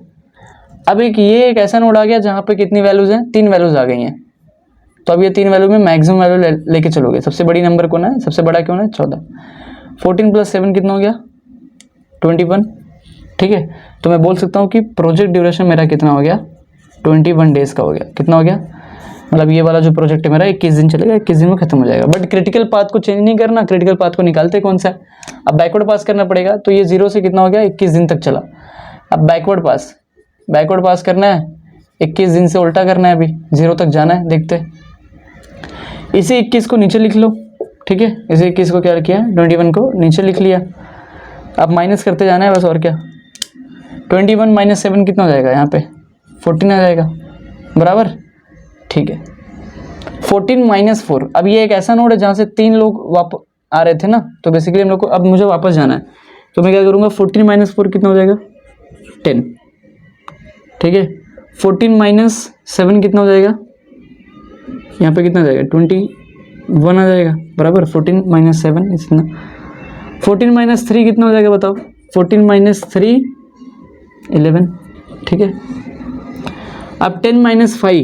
ठीक है ना, यहाँ से 3 लोग जा रहे थे तो तीनों को माइनस कर दिया है। 14 - 3 11, 14 - 7 इज 21, 14 - 4 इज 10। अब यहाँ पे आ जाते हैं, 10 - 5 कितना हो गया 5, तो मिनिमम वाली वैल्यू को लेके चलना है। ठीक है, आ रही बात समझ में, पक्का। ये वाला हम लोग कर चुके हैं, ये वाला हम लोग को करना पड़ेगा। 11 - 4 कितना हो चुका है, 11 - 4 कितना होता है 7 होता है ना, 7। ठीक है, 11 - 4 कितना हो गया 7। अब यहाँ पे सबसे मिनिमम वाले वैल्यू को लेके चलना है 5 वाले। 5 - 5 कितना हो गया 0। ठीक है, तो अब मैं आपको शॉर्टकट बताता हूँ। शॉर्टकट मेरा ये 5 5 10 10 14 14 21 21, मतलब मेरा क्रिटिकल पाथ कैसा बन गया, ऐसा बन गया 0 से ये वाला A। ठीक है, फिर उसके बाद ये वाला ना 5 5 यहाँ पे ऐसे जाएगा, फिर यहाँ पे 10 10 बन रहा है, तो ये हो जाएगा ऐसे डबल लाइन मानना पड़ेगा आपको एग्जाम में। ठीक है, इसलिए बड़ा बनाना नेटवर्क ताकि डबल लाइन आराम से मार सको। फिर ये F, फिर ये ऐसे, मतलब ये एक ऐसा रास्ता है जिस रास्ते से जब मैं ऐड करूँगा तो मेरा 21 होता है, फॉरवर्ड पास करूँगा तो 21 इस रास्ते से हो रहा है, और बैकवर्ड कर रहा हूँ माइनस कर रहा हूँ तो मेरा इस रास्ते से 0 हो रहा है। ठीक है, सेम वाला जो था वैल्यू उसी को मैंने मैच कर लिया, शॉर्टकट बता दिया। कॉन्सेप्ट भी बचा चुका हूँ, वापस से वो सब रिपीट करने की जरूरत नहीं है। देखो 0 + 5 is 5, 5 + 7 sorry 5 + 5 is 10, 10 + 4 is 14, 14 + 7 is 21। ठीक है, इस रास्ते से आपको नहीं मिलने वाला। इस रास्ते से आपको कितना मिला 21 मिला, इस रास्ते से आपको कितना मिल गया 7 मिल गया बराबर ना, 5 नहीं मिला। तो इस रास्ते से आपको 5 मिला, इसलिए 5 - 5 इज 0। तो क्रिटिकल पाथ मेरा ऐसे बन गया। तो मेरा क्रिटिकल पाथ क्या बन गया बताओ, A लिख देता हूँ, A' D, A के बाद D के बाद F, F के बाद G। इस रास्ते में मुझे कुछ भी बदलाव नहीं करना। इनका जो ड्यूरेशन है, जैसे A का ड्यूरेशन 5 है तो 5 दिन में ख़त्म होना चाहिए। D है, D मतलब कितना है, D का ड्यूरेशन कितना है 5 दिन, 5 दिन में ख़त्म होना चाहिए। F मतलब 4 दिन में ख़त्म होना चाहिए। G मतलब 7 दिन में ख़त्म होना चाहिए। In days mean duration days of completing the project, इसमें कुछ भी कमी नहीं होनी चाहिए, कुछ भी गड़बड़ नहीं होनी चाहिए। हो गया तो क्रिटिकल पाथ चेंज हो जाएगा या फिर गड़बड़ हो जाएगा, प्रोजेक्ट 21 डेज पे कंप्लीट नहीं हो पाएगा और फिर कॉन्ट्रैक्टर बहुत डांटेगा मारेगा और क्या। ठीक है, समझा, कौन से समझा, नेटवर्क बना लोगे अभी। इतना क्वेश्चन काफ़ी है, 2 क्वेश्चन ही काफ़ी है। अभी हम लोग चलते हैं PERT वाले सम पे, पर्ट के सम पे चलते हैं फटाफट से। चलो तो ये गाइस ध्यान दो, अब ये वाले में थोड़ा इसका भी थोड़ा नेटवर्क ड्रॉ कर लेते हैं, बाकी आप लोग करोगे। थोड़ा इंपॉर्टेंट था इसलिए मेरे को बताना पड़ा। समझो कैसे, क्यों इंपॉर्टेंट है समझो। मैं ये कह रहा हूँ कि मेरा A और B जो है इनिशियली स्टार्ट हो रहा है एक नोड से। ठीक है, A और B जो मेरा है वो इनिशियली स्टार्ट हो रहा है, तो A हो गया और ये B हो गया। ठीक है, अब इन्होंने बोला है कि C जो है वो AB से स्टार्ट हो रहा है। तो हमेशा याद रखना कि A और B ऐसे करूँ या फिर A ऐसे जा रहा है और B ऐसे जा रहा है, A ऐसे जा रहा है और B ऐसे जा रहा है, दोनों का मतलब सेम है ना। कभी भी इनिशियली 2 एक्टिविटी पैरेलल नहीं हो सकता है, पैरेलल एग्जिस्ट नहीं कर सकता है, जिसके वजह से हम लोग को डमी डालना पड़ता है, बट ध्यान समझो ये पैरेलल एग्जिस्ट नहीं कर पाएगा ना, तो मतलब ये दोनों साथ में नहीं आने वाले ए और बी। बट बोलने का मतलब ये है कि सी जो है वो कहाँ से स्टार्ट होने वाला है, ए और बी से स्टार्ट होने वाला है। सी जो है हमारा ऐसा स्टार्ट होना चाहिए, सी को ऐसा चाहिए, बट इसलिए हम सी ए को ऐसा चाहिए, बट हम लोग को पता है कि इनिशियली दो एक्टिविटी जो स्टार्ट होती है वो कभी भी पैरेलल नहीं हो सकती, तो हम लोग को एक डमी नेटवर्क डालना पड़ता है, डमी एक्टिविटी डालना पड़ता है। एक डमी एक्टिविटी को अज्यूम करना पड़ता है, dummy activity, not mummy, it's dummy, dummy activity को डालना होता है। कैसे डालोगे, देखो ये एक नोड अज्यूम कर लिया मैंने, और मैंने बोला एक ये नोड अज्यूम कर लिया, और मैंने एक यहाँ पे ऐसा डैश दिखा दिया, और मैंने दिखा दिया ये डमी एक्टिविटी जो है वो क्या है, ए जो है इसके थ्रू ऐसे आ रहा है। तो अब मैं बोल सकता हूँ कि ये वाला जो ए है यहाँ पे आ रहा है, और ये बी, तो ये दोनों क्या हो गया, ए बी बन गया ना, ये दोनों ए बी बन गया। तो यहाँ से कौन बाहर चला जाएगा, यहाँ से मेरा कौन चला जाएगा, सी चले जाएगा। कौन चले जाएगा, सी चले जाएगा। ठीक है, इतना मेरे को समझ में आ गया। तो मैं ये कह सकता हूँ कि मेरा ए और बी, और हाँ इसका जो प्रोजेक्ट ड्यूरेशन होता है वो जीरो होता है, इसका प्रोजेक्ट ड्यूरेशन हमेशा जीरो होता है, मतलब ये एरो ऐसे है तो इसका प्रोजेक्ट ड्यूरेशन ऐसा जीरो रहेगा हमेशा। तो नहीं ऐड करोगे तो भी चलता है, उसमें कोई दिक्कत नहीं है, नहीं लोगे तो भी जीरो है ना। ठीक है, ये डमी नेटवर्क था, ये बताना जरूरी था भाई, ये आ सकता है, क्योंकि ये ज़्यादातर तो आता नहीं, पिछले 4-5 सालों में नहीं है, बट इस बार ऑनलाइन ऑफलाइन का ये जो गेम हुआ है, इस गेम की वजह से मेरे को लगता है कि आ सकता है, ऐसा कंडीशन आ गया। तो आप लोग बोलोगे कि मैंने सिखाया नहीं, कमेंट में आकर के मेरे को उल्टा सीधा बोलते हो आप लोग, डांटते हो फिर आप लोग। ठीक है, चलो ध्यान देते हैं कि ए और बी जो है मेरा यहाँ से सी स्टार्ट हो गया, ए और बी से डमी नेटवर्क डाल करके, dummy activity not network, dummy activity डाल करके। ठीक है, अब मेरा जो डी है वो सी स्टार्ट हो रहा है, तो जो मेरा डी है वो सी से स्टार्ट हो रहा है, डी जो है वो सी से स्टार्ट हो रहा है। मैं कैसे बना रहा हूँ मेरे को नहीं पता कैसे बनाना है। ई जो है वो मेरा ए से स्टार्ट हो रहा है, ई जो है वो मेरा ए से स्टार्ट हो रहा है, ये जो मेरा ई है,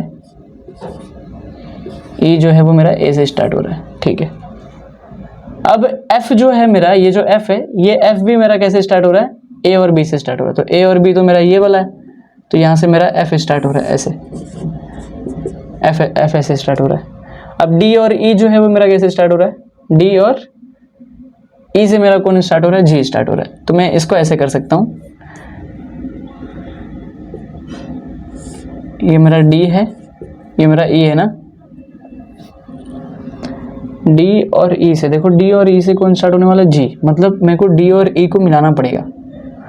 आई बात समझ में, तो मैं इसको ऐसा दिखा देता हूँ। ठीक है, समझो मत, मतलब देखो रफ करके समझ में आएगा ना ज़्यादा बेटर वे में। मैं इसको ऐसा दिखा देता हूँ, ई को मतलब मैं उधर लेके नहीं आता, मैं इधर लेके आ जाता हूँ ना, तो मेरे लिए आसान रहेगा। ई को मैं इधर लेके आ गया, और ठीक है, ई को इधर लेके आ गया और डी को इधर लेके चला गया, दोनों को साथ में मिलन करवा दिया, मेरा डी इधर चला गया बराबर। ठीक है, आ रही बात समझ में, डी मेरा इधर चला गया। तो अब यहाँ से मेरा कौन स्टार्ट हो रहा है, यहाँ से मेरा कौन स्टार्ट हो रहा है, जी स्टार्ट हो रहा है। तो जी बोल देता हूँ, ऐसे जा रहा है जी। जी और एफ जो है वो बेचारे ऐसे घूम रहे हैं, तो दोनों को एक ही नोड पे जोड़ दो, ऐसे आकर के, ऐसे आकर के, ऐसे। तो ये आपका नेटवर्क बन गया।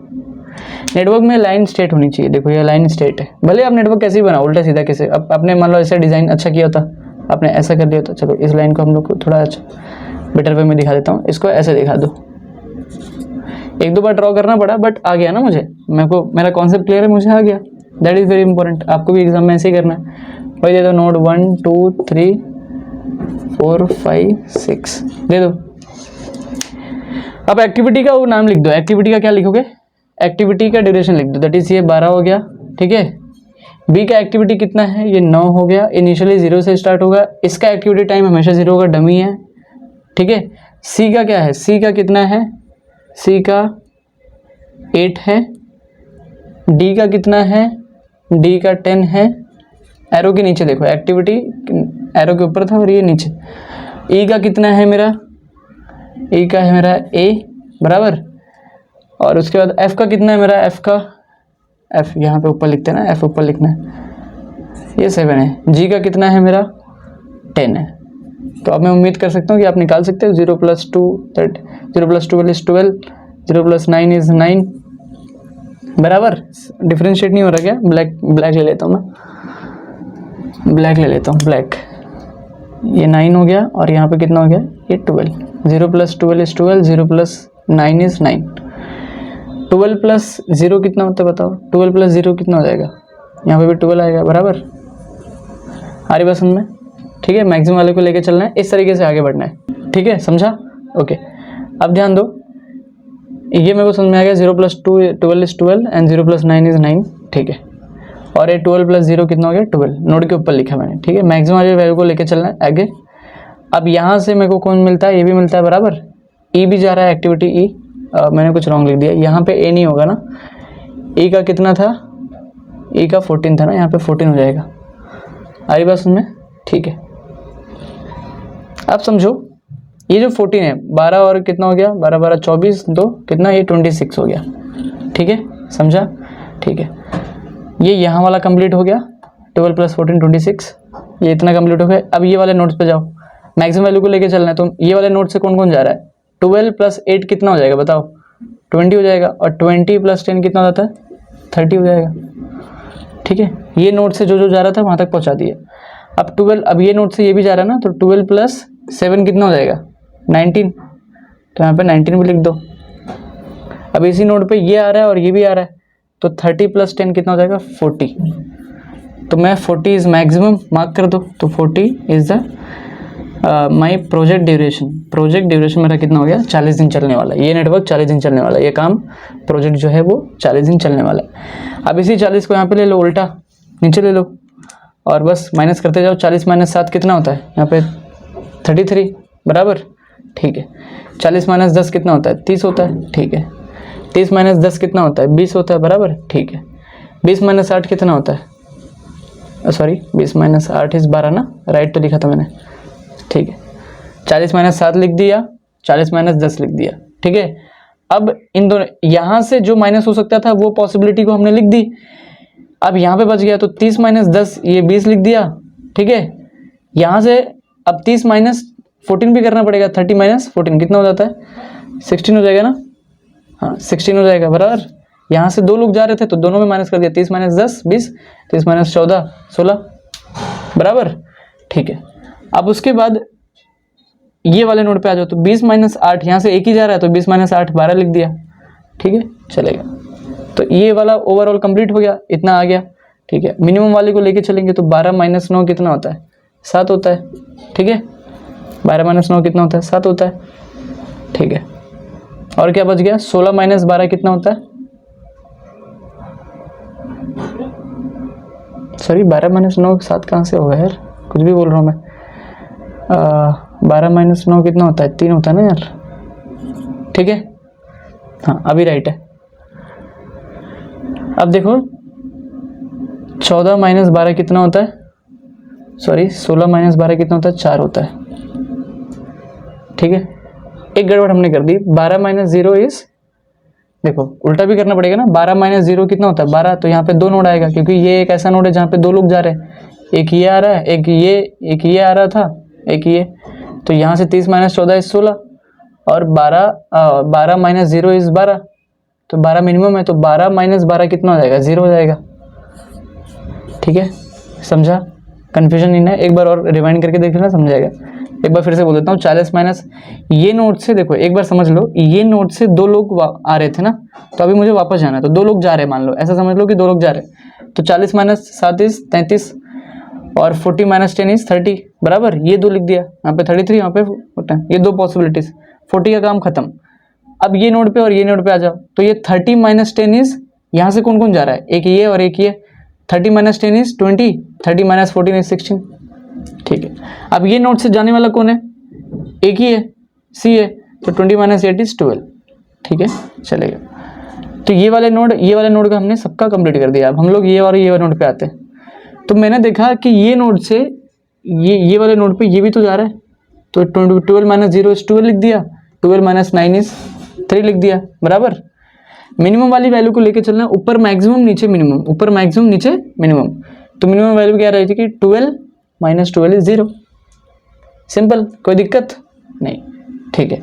तो अब मैं अपना पास बोल सकता हूँ, 12 12 30 30 मैच हो रहा है, 40 40 मैच हो रहा है, और कहाँ पे, और 20 और 20 मैच हो रहा है। तो इसका नेटवर्क जो कैसे रहेगा, इसका देखो, इसका ए से सी जाओ, ए से सी जा रहा हूँ मैं, ए से, ये डमी है ना, तो डमी का कोई नाम नहीं है कुछ नहीं है, तो ए से मैं ऐसे सी जा सकता हूँ, ठीक है, सी, फिर सी से डी, फिर डी से जी।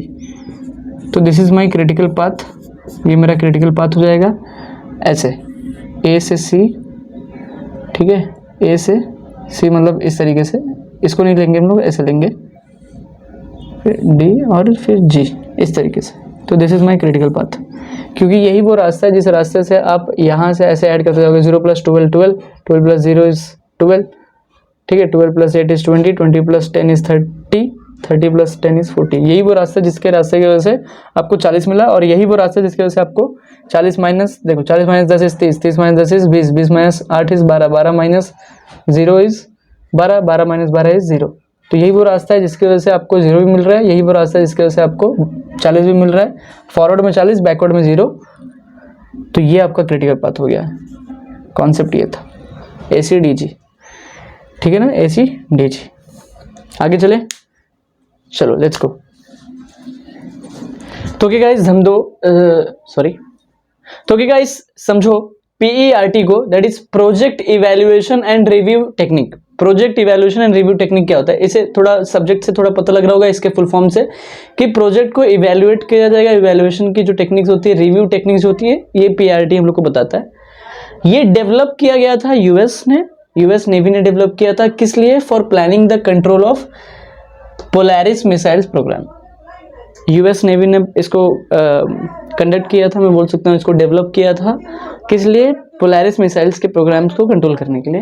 बेसिकली मिसाइल्स के प्रोग्राम्स को कंट्रोल करने के लिए यूज़ किया जाता है। Used for planning and controlling a time of project. भाई टाइम ऑफ प्रोजेक्ट जो होता है, टाइम ऑफ प्रोजेक्ट्स, उसको भी हम लोग क्या करते हैं, यूज़ किया जाता है इसको कंट्रोल करने के लिए, कि भाई प्रोजेक्ट के टाइम को कम कर दिया जाए, ज़्यादा कर दिया जाए, इस हिसाब से चीज़ें होती हैं, ठीक है।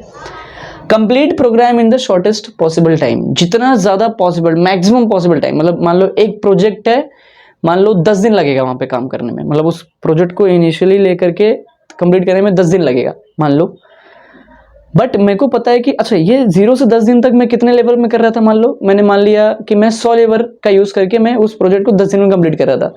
मैं बोलूँगा कि यार एक काम करो, number of sources, number of labours बढ़ा दो। 100 लेबर 10 दिन में काम कर रहे थे, मैंने क्या किया, 150 लेबर बढ़ा दिया। तो 150 मैक्सिमम 150 बढ़ा करके मैंने उसी काम को मिनिमम पॉसिबल टाइम में, कम टाइम में कर दिया, कंप्लीट शॉर्टेस्ट पॉसिबल टाइम। तो 10 दिन को मैंने कम कर दिया, किसमें, 6 दिन में कर दिया, क्योंकि नंबर ऑफ सोर्सेज और नंबर ऑफ लेबर्स बढ़ा दिया, सामान ज़्यादा मंगा लिया, साइट पे जितना भी काम था, जो भी सामान चाहिए काम करने के लिए, भाई लेबर हैं तो उनको काम करने के लिए भी चाहिए, सारे सामान को मंगा लिया, सोर्सेस मंगा लिए, और फटाफट से क्या किया, लेबर्स बढ़ा दिया। तो फटाफट से क्या हुआ, वो 10 दिन में जो प्रोजेक्ट कंप्लीट होने वाला था वो 6 दिन हो गया। 6 एक लास्ट दिन है जिसके नीचे आप नहीं जा सकते। मान लो अभी आप बिल्डिंग बना रहे हो, तो आपने यहाँ पे आपने बीम खड़ा किया, आपने स्लैब बनाया, सब किया आपने, अभी आप मार्बल लगा रहे हो, आप वो सब कर, अब सीमेंट लगाने के बाद, जब प्लास्टर करने के बाद हम लोग पानी डालते हैं, तो वो सूखने में जो भी पर्टिकुलर टाइम चाहिए, तो मान लो कुछ काम, कुछ साइट्स, कुछ चीज़ें ऐसी रहेंगी दीवार में, बिल्डिंग में, जब आप उसको बना रहे हो तो कम से कम उसको सूखने के लिए, उसको ड्राई होने के बाद ही आगे आप जा सकते हो नेक्स्ट स्टेप में। तो कम से कम वो 6 दिन तो लगेगा उस प्रोजेक्ट को कंप्लीट करने के लिए, ऐसा मान के चल सकते हैं। 6 दिन से कम नहीं लेके आ सकते। फिर आप कितना भी नंबर ऑफ सोर्सेज और नंबर ऑफ लेबर्स बढ़ाओ, मैं नंबर ऑफ सोर्सेज में काम करता हूँ, मैं 2000 नंबर ऑफ सोर्सेज लेके आता हूँ, 2000 लेबर और 2000 ये, तो मैं 2 दिन में तो बिल्डिंग नहीं खड़ी करवाऊंगा ना भाई, क्योंकि मैं पहले बेस बनाऊंगा, बेस बनाने के बाद बेस सूखेगा, फिर मैं फर्स्ट फ्लोर पे जाऊंगा, फिर वो धीरे धीरे फिर लिफ्ट, तो 2 दिन में तो कंप्लीट नहीं कर सकते ना, भले 2000 लेबर हो। नंबर ऑफ सोर्सेज और नंबर ऑफ लेबर्स बढ़ाने से सिर्फ इतनी फायदा होगा कि जो 10 दिन जा रहा था वो 10 दिन से 6 दिन हो जाएगा, बट कुछ तो कम हुआ, शॉर्टेस्ट पॉसिबल टाइम, इससे नीचे नहीं। ये मेन कॉन्सेप्ट होता है, इतना समझ लो, ये PRT हम लोग को बताता है। CPM और PRT में ज़्यादा डिफरेंस नहीं होता, ये एक्टिविटी को कंडक्ट करता है, कंसिस्ट करता है, और ये क्या करता है, it consist number of event, ये नंबर ऑफ इवेंट को कंसिस्ट करता है, जो अरेंज होता है सिक्वेंशियल ऑर्डर में and joined by the arrow, arrange sequential order and joined by the arrow. इतना PRT के लिए सही है। Let's go for the numerical. तो ओके गाइस, ध्यान दो, PERT दैट इज पर्ट इसको बोलते हैं। इसके कुछ टर्म्स होते हैं न्यूमेरिकल सॉल्व करने से पहले, बिफोर सॉल्विंग द न्यूमेरिकल, इसको थोड़ा समझ लेते हैं क्या होता है, ठीक है।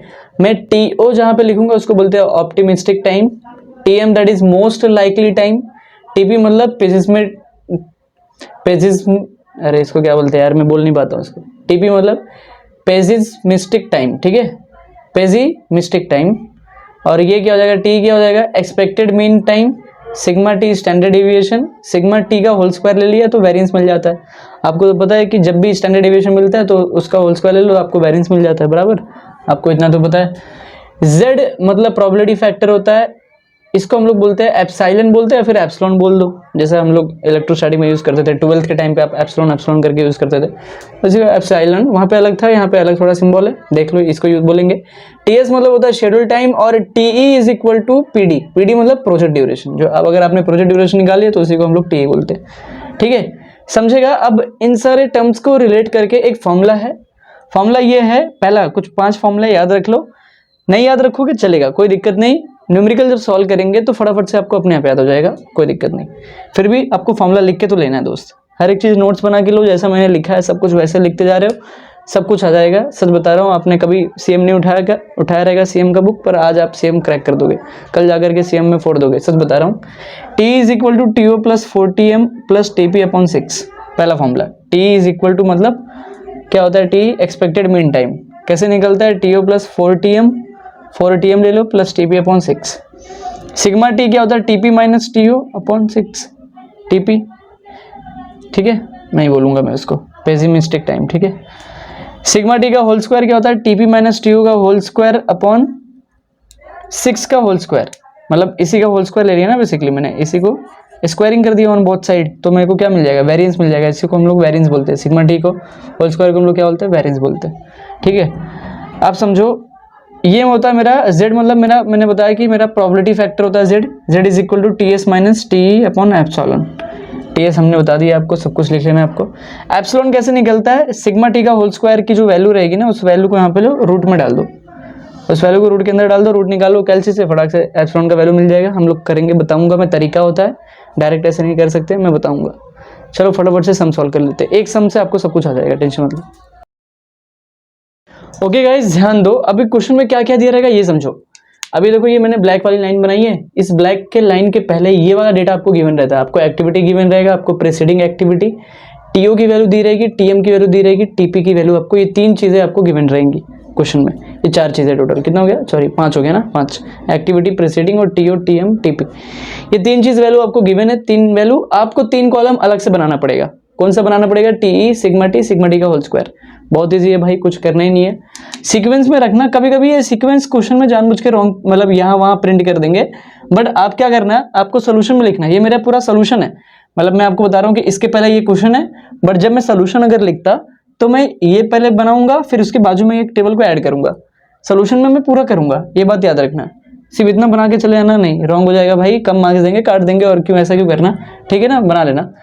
अब टीओ टीएम टीपी है, सीक्वेंस में लिखना है, टीओ टीएम टीपी, फायदा होगा इससे, क्या करने का, सबसे पहले मेरे को टी बनाना पड़ेगा, टी का फॉर्मूला क्या है, TO plus 4tm plus TP upon 6, कैलसी उठाओ, बराबर, TO plus 4 times of TM, 4 into TM की वैल्यू 4 प्लस 6 अपॉन 6, बराबर, यहाँ पे 6 है इसलिए 6 है, बराबर, क्योंकि टीपी की वैल्यू प्लस टीपी अपॉन 6 आ गया, ये मिल गया एक्टिविटी ए के लिए टीए की वैल्यू। ऐसे ही बार बार बी के लिए करना है, सी के लिए करना है, डी के लिए, ई के लिए, एफ के लिए, जी के लिए, तो सबके लिए अलग अलग करके मैंने टीए की वैल्यू अलग अलग करके निकाल ली, ये फॉर्मूले को बार बार लगाया इसके लिए, समझा, ठीक है। ऐसे ही सेम चीज सिग्मा टी के लिए भी करना है, sigma T standard deviation, TP minus TO, 6 minus 2 upon 6, 7 minus 3 upon 6, 9 minus 5 upon 6, 10 minus 4 upon 6, 14 minus 5 upon 6, 6 minus 2 upon 6, 9 minus 3 upon 6, बराबर, बार बार सिग्मा टी की वैल्यू निकाल करके मैंने कैलकुलेट कर लिया। अब ये वैल्यू आया तो मुझे बार स्टैंडर्ड डेविएशन के फॉर्मूले में तो पुट नहीं करना, मैं डायरेक्टली सिग्मा टी का होल स्क्वायर ले लूंगा तो मुझे वेरिएंस मिल जाएगा, सिग्मा टी का होल स्क्वायर को ही मैं वेरिएंस बोलता हूँ, सिग्मा टी को होल स्क्वायर को ही वेरिएंस बोलता हूँ, इसका होल स्क्वायर, इसका whole square, whole square, whole square, whole square, zoom zoom zoom, ठीक है। अंडरलाइन क्यों किया, ये सब समझेगा। अब इसके बाद नेटवर्क बनाओ, क्या करोगे, नेटवर्क बनाओ, नेटवर्क बनाने आना चाहिए, नेटवर्क, अब मैं उम्मीद कर सकता हूँ आपसे कि आपको नेटवर्क बनाने आता है, आ जाओ मेरे साथ, यहाँ पे नेटवर्क बनाता हूँ, ठीक है। आप यहाँ पे देखो, जो एक्टिविटी ए और बी जो है वो इनिशियली कैसे स्टार्ट हो रहा है, इनिशियली ऐसे स्टार्ट हो रहा है, बराबर, खुद से स्टार्ट हो रहे हैं, लोग बोलते हैं कि हम लोग खुद से इंडिपेंडेंट लोग हैं, खुद से स्टार्ट होंगे, ठीक है, इतनी बात समझ में आ गई। अब जो सी है वो कैसे स्टार्ट हो रहा है बताओ, ए से, सी जो है वो ए से स्टार्ट हो रहा है, मतलब एक डमी डालना पड़ेगा, मैंने बताया था एक डमी डालना पड़ेगा क्योंकि पैरेलल तो हो नहीं सकता, तो एक डमी डाल दिया हमने, डमी जिसका ड्यूरेशन 0 रहता है। ठीक है, पहला नोड, दूसरा नोड, तीसरा नोड लिख दिया। ठीक है, चलेगा। तो अब यहाँ से क्या स्टार्ट हो जाएगा, यहाँ से कौन स्टार्ट हो जाएगा, यहाँ से सी स्टार्ट हो जाएगा, बराबर। ओके, यहाँ पे क्या बोला उन्होंने, सॉरी मैंने गड़बड़ कर दी। सी जो है वो ए से स्टार्ट हो रहा है, मतलब ये सी ऐसे जाएगा, सी जो है वो ऐसे जाएगा, बराबर, कोई दिक्कत? ठीक है, कोई दिक्कत नहीं। डी जो है वो ए बी से स्टार्ट हो रहा है, तो डी जो होगा हमारा ए बी से स्टार्ट होगा, तो ये वाला ऐसा नोड है जो डमी डाल दिया, तो ए और बी के लिए, दोनों के लिए, ए ऐसे आ रहा है, बी ऐसे आ रहा है, तो ए बी के लिए क्या हो गया मेरा, डी हो गया। ठीक है, डी हो गया। अब देखो डी बनाने से पहले थोड़ा देख लो कि डी ए बी से स्टार्ट हो गया, तो देखिए आगे का टेबल देख लो। ई जो है वो सी डी से स्टार्ट होगा, एफ जो है वो ई से स्टार्ट होगा, और ये जो होगा वो क्या होगा, जी जो है वो सी डी से स्टार्ट होगा। मतलब सी डी करके एक नोड चाहिए हम लोग को, सी डी कॉमन नोड चाहिए, तो सी, देखो C D common node use हो रहा है ना, सी डी। अब डी जो है वो ए बी से स्टार्ट होगा, तो अगर डी को मैं यहाँ पे लेके आ जाऊँ तो गड़बड़ हो जाएगा, क्योंकि सी और डी मिलके एक नोड मिल रहा है जहाँ से ई स्टार्ट होगा, जहाँ से जी स्टार्ट होगा। ऐसे दिमाग लगाओ। ठीक है, तो एक ऐसे मैंने एक ऐसा नोड बना लिया। ठीक है, यहाँ पे नोड को नंबर दे दिया 4, यहाँ पे कौन जा रहा है मेरा, डी जा रहा है, तो डी और सी जो है सी डी करके ये वाला नोड बन गया। अब यहाँ से कौन स्टार्ट हो रहा है, ई स्टार्ट हो रहा है, कौन स्टार्ट हो रहा है, ई। ठीक है, ई स्टार्ट हो रहा है यहाँ पे, ई यहाँ से स्टार्ट हो रहा है। ठीक है, अब मुझे दिखाई दे रहा है कि ई जो है, ई मेरा सी डी से स्टार्ट हुआ, एफ जो है वो मेरा ई से स्टार्ट हो रहा है, एफ जो है वो मेरा कैसा स्टार्ट हो रहा है, ई से स्टार्ट हो रहा है। नोड के ऊपर लिखना है मुझे, जब ऐसा बना लोगे तो आप क्या करना ना, आप ये साइड लिखना, ठीक है, नोड के ऊपर, ये साइड डाउनवर्ड हो जाएगा, ये साइड लिखना एफ। ठीक है, तो एफ जो था मेरा वो ई से स्टार्ट हो गया, ई जो था मेरा वो सी डी से स्टार्ट हो गया। अब ये जो सी डी है, सी डी से कौन स्टार्ट हो रहा है, जी भी स्टार्ट हो रहा है, तो सी डी ये है मेरा, तो जी यहाँ से भी आएगा। तो अब ये जी ऐसे लावारिस रहेगा ना, ऐसे अकेला रहेगा, तो इसको ला करके यहाँ पे ज्वाइन कर दो, ताकि ये यहीं पे प्रोजेक्ट मेरा कंप्लीट हो जाए। कोई दिक्कत, नेटवर्क बनाने में कोई दिक्कत?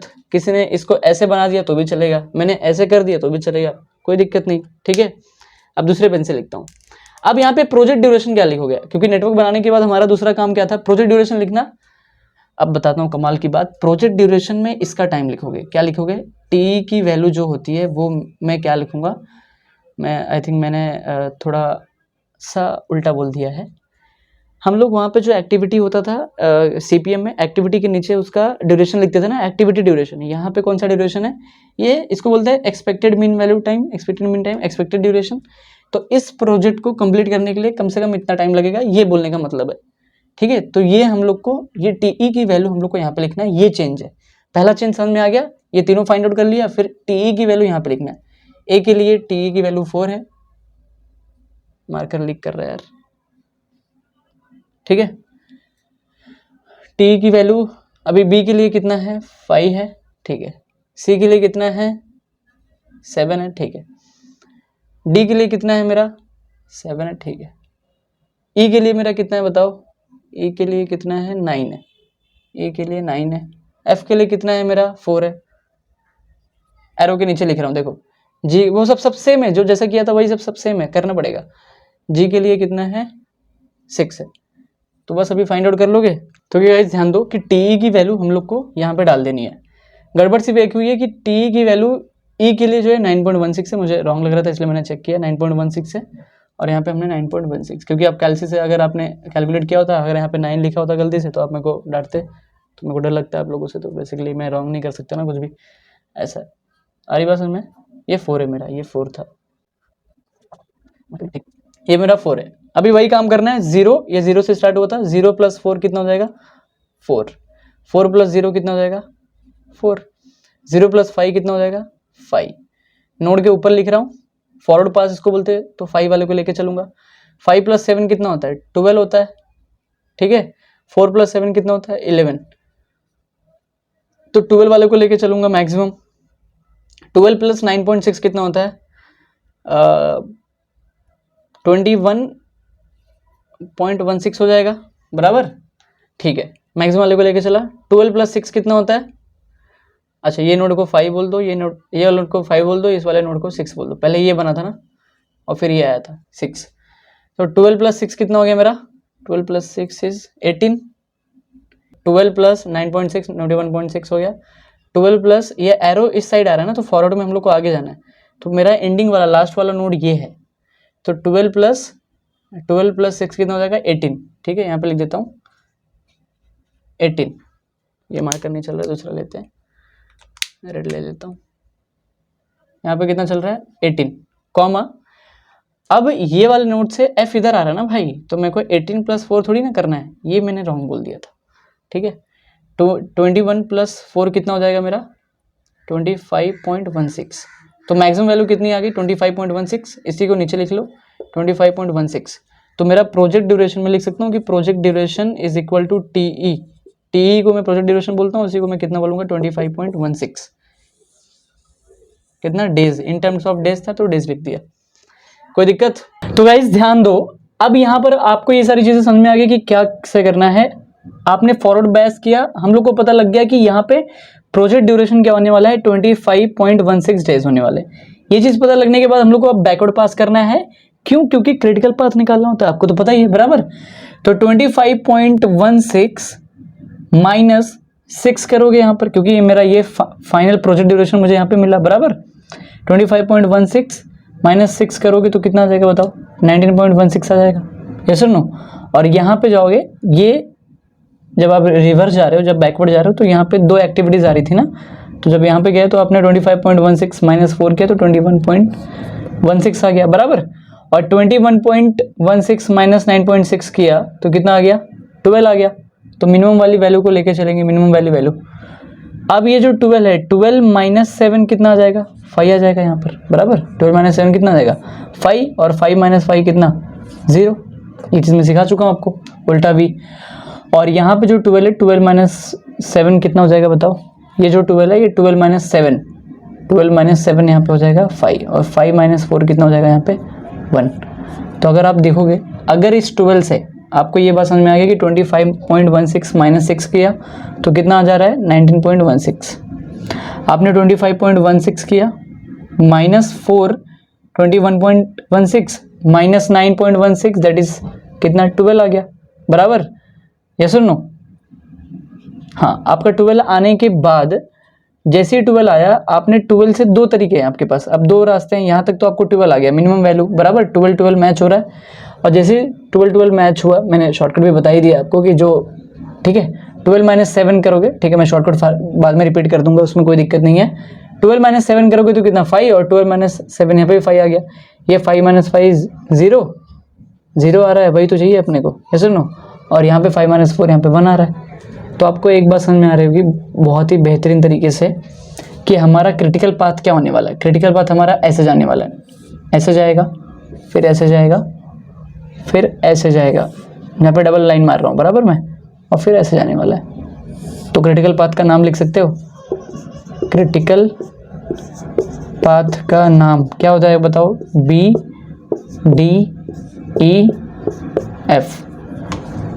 कैसे लिखोगे देखो, BDEF क्या लिखोगे,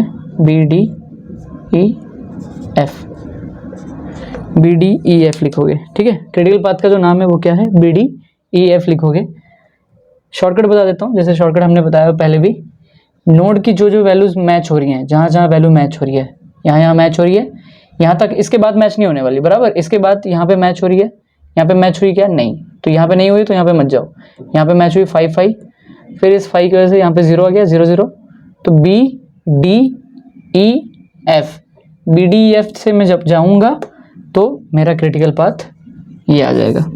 अब क्रिटिकल पाथ की मदद से हम लोग को किसकी वैल्यू निकालनी है, एप्सिलॉन की वैल्यू निकालनी है, एप्सिलॉन की वैल्यू निकालनी है रूट में, कौन सी वैल्यू होगी सर, BDEF, देखो यहाँ पे जो एक्टिविटी B है, एक्टिविटी D, एक्टिविटी EF, जो भी मेरा क्रिटिकल पाथ था उसको मैंने अंडरलाइन कर लिया यहाँ पर, B की जो वैल्यू है वेरिएंस की, ठीक है, वेरिएंस, ठीक है ना, वेरिएंस याद रखना, वेरिएंस, ठीक है, वेरिएंस में B की वैल्यू को अंडरलाइन कर लिया, जो भी वैल्यूज है कैसे निकालना हमने बता दिया हुआ, D की वैल्यू को हमने अंडरलाइन कर लिया, E की वैल्यू को हमने कर लिया, और F की वैल्यू को हमने कर लिया, इन सारी वैल्यू को ऐड किया, ऐड करोगे तो कितना आ जाएगा दैट इज क्या ऐड करना है मैं बता देता हूँ यहाँ पर 0.36 प्लस 1 यहाँ पर लिख देता हूँ plus 2.25 plus 0.36 critical path BDEF activity critical path जो हमारा है उस एक्टिविटी का जो वेरिएंस है उस वेरिएंस को ऐड करने पर ये आ गया 3.97। अब इसका रूट ले लेना है, रूट 3.97 तो हम लोग को 1.99 करके वैल्यू मिल जाएगा। कैल्शियम में मैंने चेक किया हुआ है, आप भी देख लेना, ठीक है। ये एप्सिलॉन का वैल्यू मिल गया। सर इससे क्या फ़ायदा है, चलो अब ध्यान से समझो।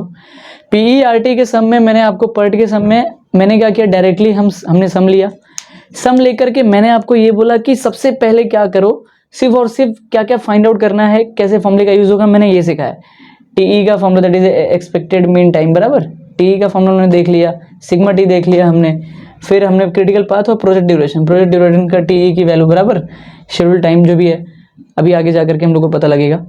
और ये सारी वैल्यूज को कैसे यूज करना है, कैसे नेटवर्क बनाना है, क्रिटिकल पाथ और प्रोजेक्ट ड्यूरेशन कैसे निकालना है, ये मैंने सिखा दिया। ये चीज़ तो हर क्वेश्चन में कर रहे हो, CPM में भी यही किया था, बट इस क्वेश्चन में एक्स्ट्रा क्या है। अब मैं क्या करूँगा, आप आई होप यहाँ पे ये लिख लोगे पूरी तरीके से। मैं इस चीज़ को रफ करूँगा, मैं रफ करने के बाद क्या करूँगा, यहाँ पे क्वेश्चन लिखूंगा। और दो टाइप का क्वेश्चन आता है, प्रोबेबिलिटी फाइंड आउट करने, मतलब प्रोबेबिलिटी दिया रहेगा, आपको Z की वैल्यू निकालनी रहेगी, और Z दिया रहेगा और प्रोबेबिलिटी की वैल्यू निकालनी रहेगी। ये दो तरीके से हम लोग क्वेश्चन को लिखेंगे और आपको बताएंगे। और आज इस वीडियो को जल्द से जल्द अपलोड कर दिया जाएगा, ठीक है। चलो अब लिख लो। तो क्या गाइस ध्यान दो, सबसे पहले ये सब देख करके इतना डर मत जाओ यार, काफ़ी आसानी से नोट्स बनाते जाओ बहुत ही प्रॉपर तरीके से, कोई प्रॉब्लम नहीं आएगा। सबसे पहले क्वेश्चन देख लेते हैं कि मैंने आपको ये सब कुछ दिखा दिया कि आपको PERT के सम में करना क्या है, स्टार्टिंग के स्टेप्स दिखा दिए, PD तक की वैल्यू हमने दिखा दी है, PD और एप्सिलॉन नॉट तक की वैल्यू। अब उस वैल्यू के बाद आपको क्या करना है, आपको ये ध्यान देना है, दैट इज दो टाइप के क्वेश्चन आते हैं यहाँ पर, समझ लो ध्यान से। यहाँ पे पूछा रहेगा कि calculate project duration corresponding to 75% probability. इसका मतलब क्या हुआ, इसका मतलब ये बता रहा है कि जो प्रोजेक्ट ड्यूरेशन है 25.16 डे आया है, इसको कंप्लीट होने में 75%, अगर 75% की प्रोबेबिलिटी क्या होगी। तो अगर जब भी ऐसा क्वेश्चन आया तो अब ये यहाँ पे ये समझ जाओ कि यहाँ पे TS की वैल्यू निकालनी है, that is schedule time. Schedule time क्या होता है कि 75% की पॉसिबिलिटी या फिर प्रोबेबिलिटी क्या है प्रोजेक्ट ड्यूरेशन को कंप्लीट करने की, ये पूछा गया। तो इसमें केस 1, ये पहले वाले क्वेश्चन को हम लोग सॉल्व करेंगे, केस 1 जो मैंने यहाँ पे लिखा हुआ है, ठीक है। अब मैं आपको बताता हूँ। और सेकंड क्वेश्चन क्या पूछा, what is the probability, second question में पढ़ते हैं, क्वेश्चन को समझते हैं, फिर उसके बाद what is the probability that the project will be completed in earlier 3 days।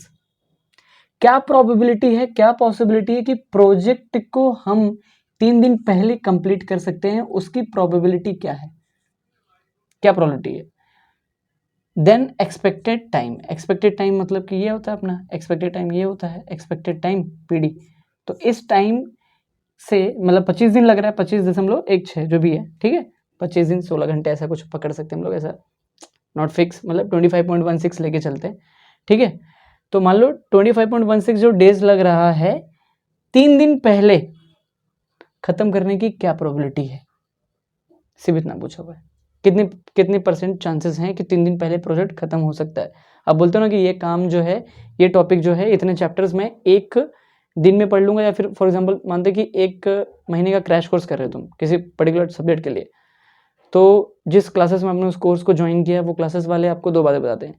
आपको डेप्थ में जाके पढ़ना, सब कुछ पढ़ना है, तो 1 महीने में कंप्लीट हो जाएगा।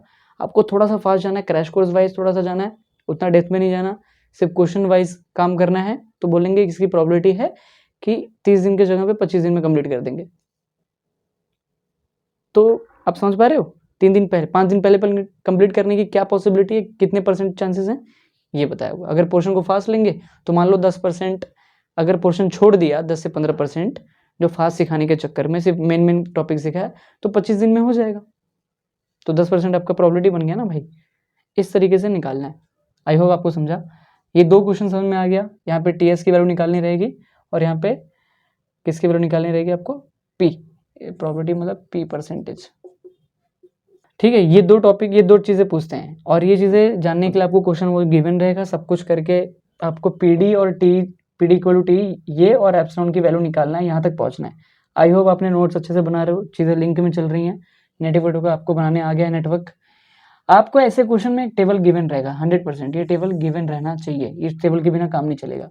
टेबल क्या बोलता है, ऊपर जेड, जेड क्या होता है, प्रोबेबिलिटी फैक्टर, जेड को क्या बोलते हैं, प्रोबेबिलिटी फैक्टर, और ये प्रोबेबिलिटी है।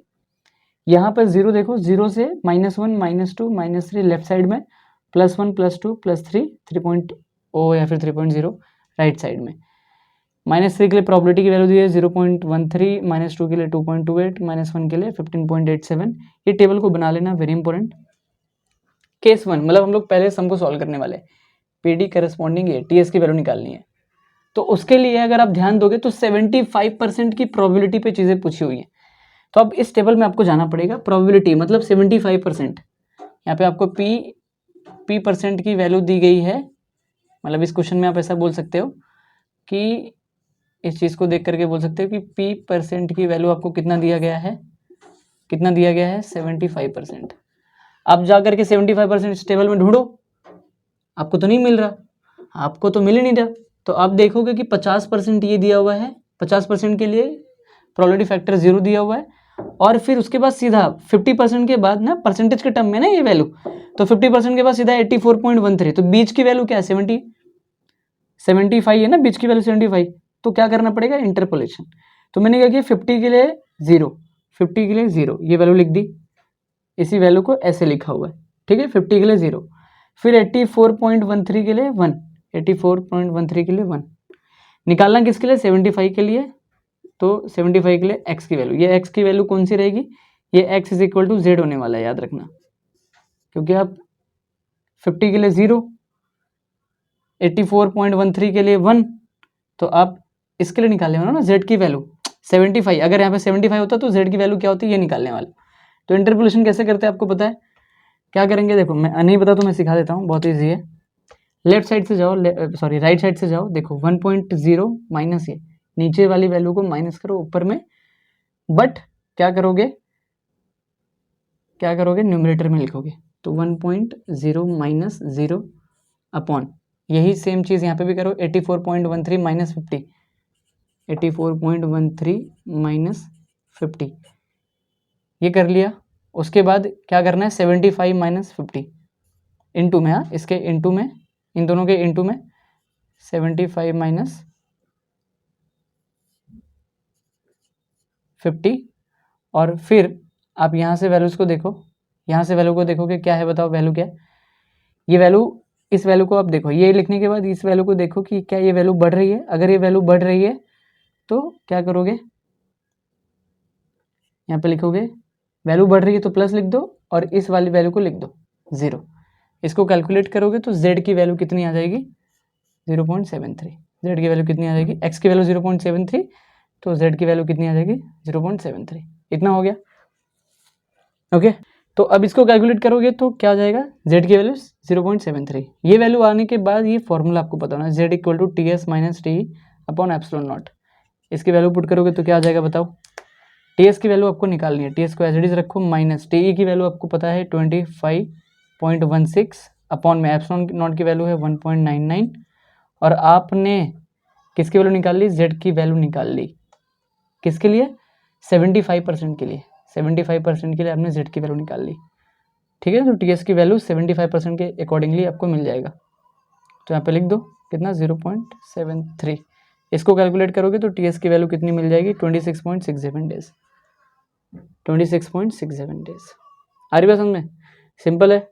एक्सपेक्टेड टाइम 25 दिन था, मान लो 1.6 को नहीं बोल रहा हूँ, 25 दिन था, और 75% की प्रोबेबिलिटी पे प्रोजेक्ट ड्यूरेशन कितना आ गया, 26.67 शेड्यूल टाइम।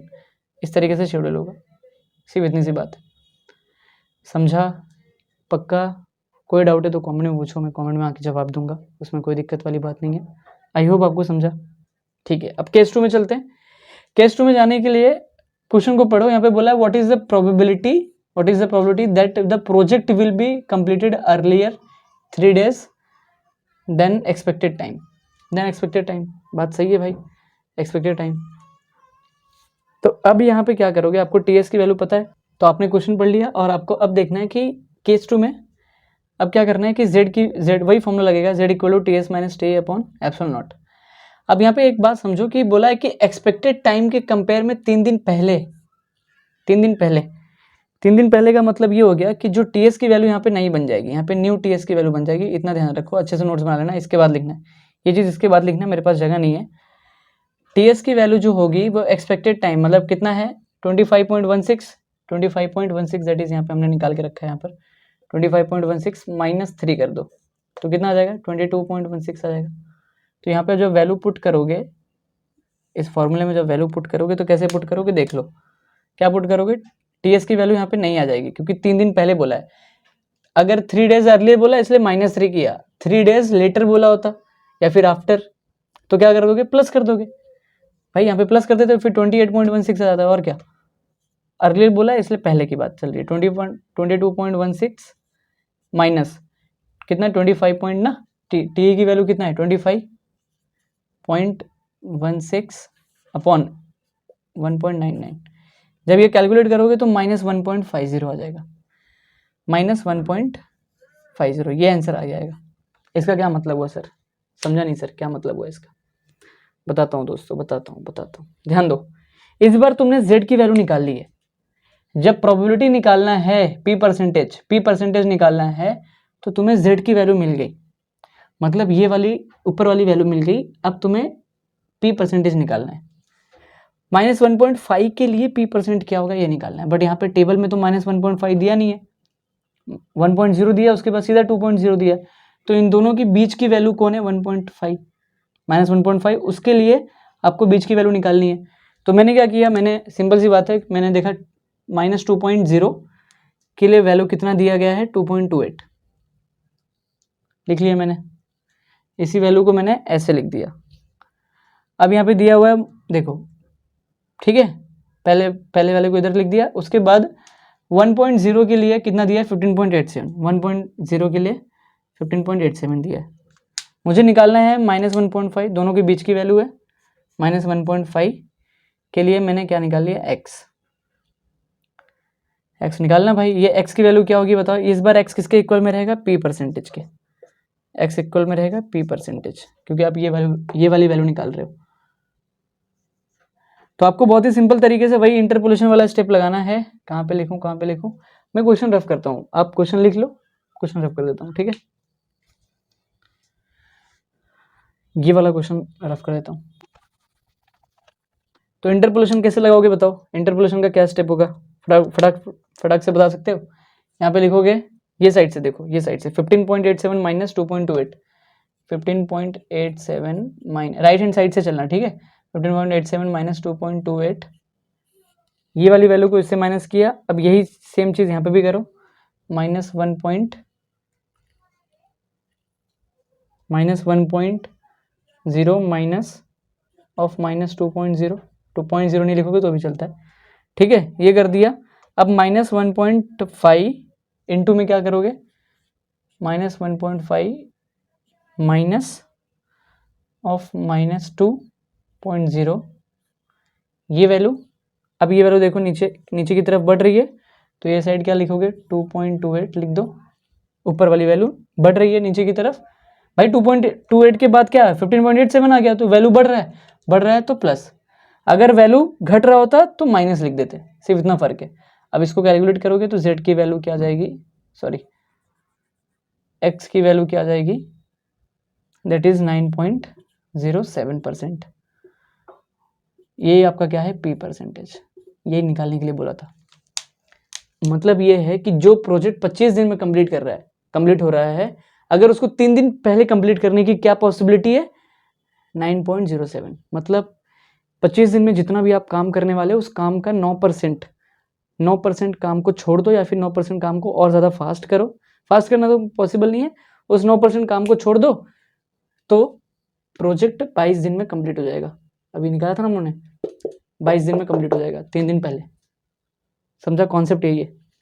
फिर से बोलता हूँ, क्वेश्चन क्या पूछा हुआ है कि प्रोबेबिलिटी क्या है जो 25 दिन में कंप्लीट हो रहा था उससे 3 दिन पहले अगर कंप्लीट करना है तो उसकी क्या चांसेस है, उसकी क्या प्रोबेबिलिटी है। तो हमने कैलकुलेट कर लिया 9.07, मतलब मान लो 25 दिन में मैं मान लो 5 महले की बिल्डिंग बना रहा था, तो उस 5 महले का बिल्डिंग का 9% माइनस कर दो, मैं 4 ही महले मान लो बना पाऊंगा, 3.5 महले बना पाऊंगा। अरे बस समझ में, इस तरीके से जितना भी काम 25 दिन में आप करने वाले थे, 3 दिन पहले खत्म करना है तो 9% काम को माइनस कर दो ना, तो फटाक से 22 दिन में कंप्लीट हो जाएगा। टीएस 3 दिन अर्लियर, समझा कि नहीं? 22.16। गेटिंग और नॉट? आई होप आपको समझा। मिलते हैं नेक्स्ट वीडियो में, तब तक के लिए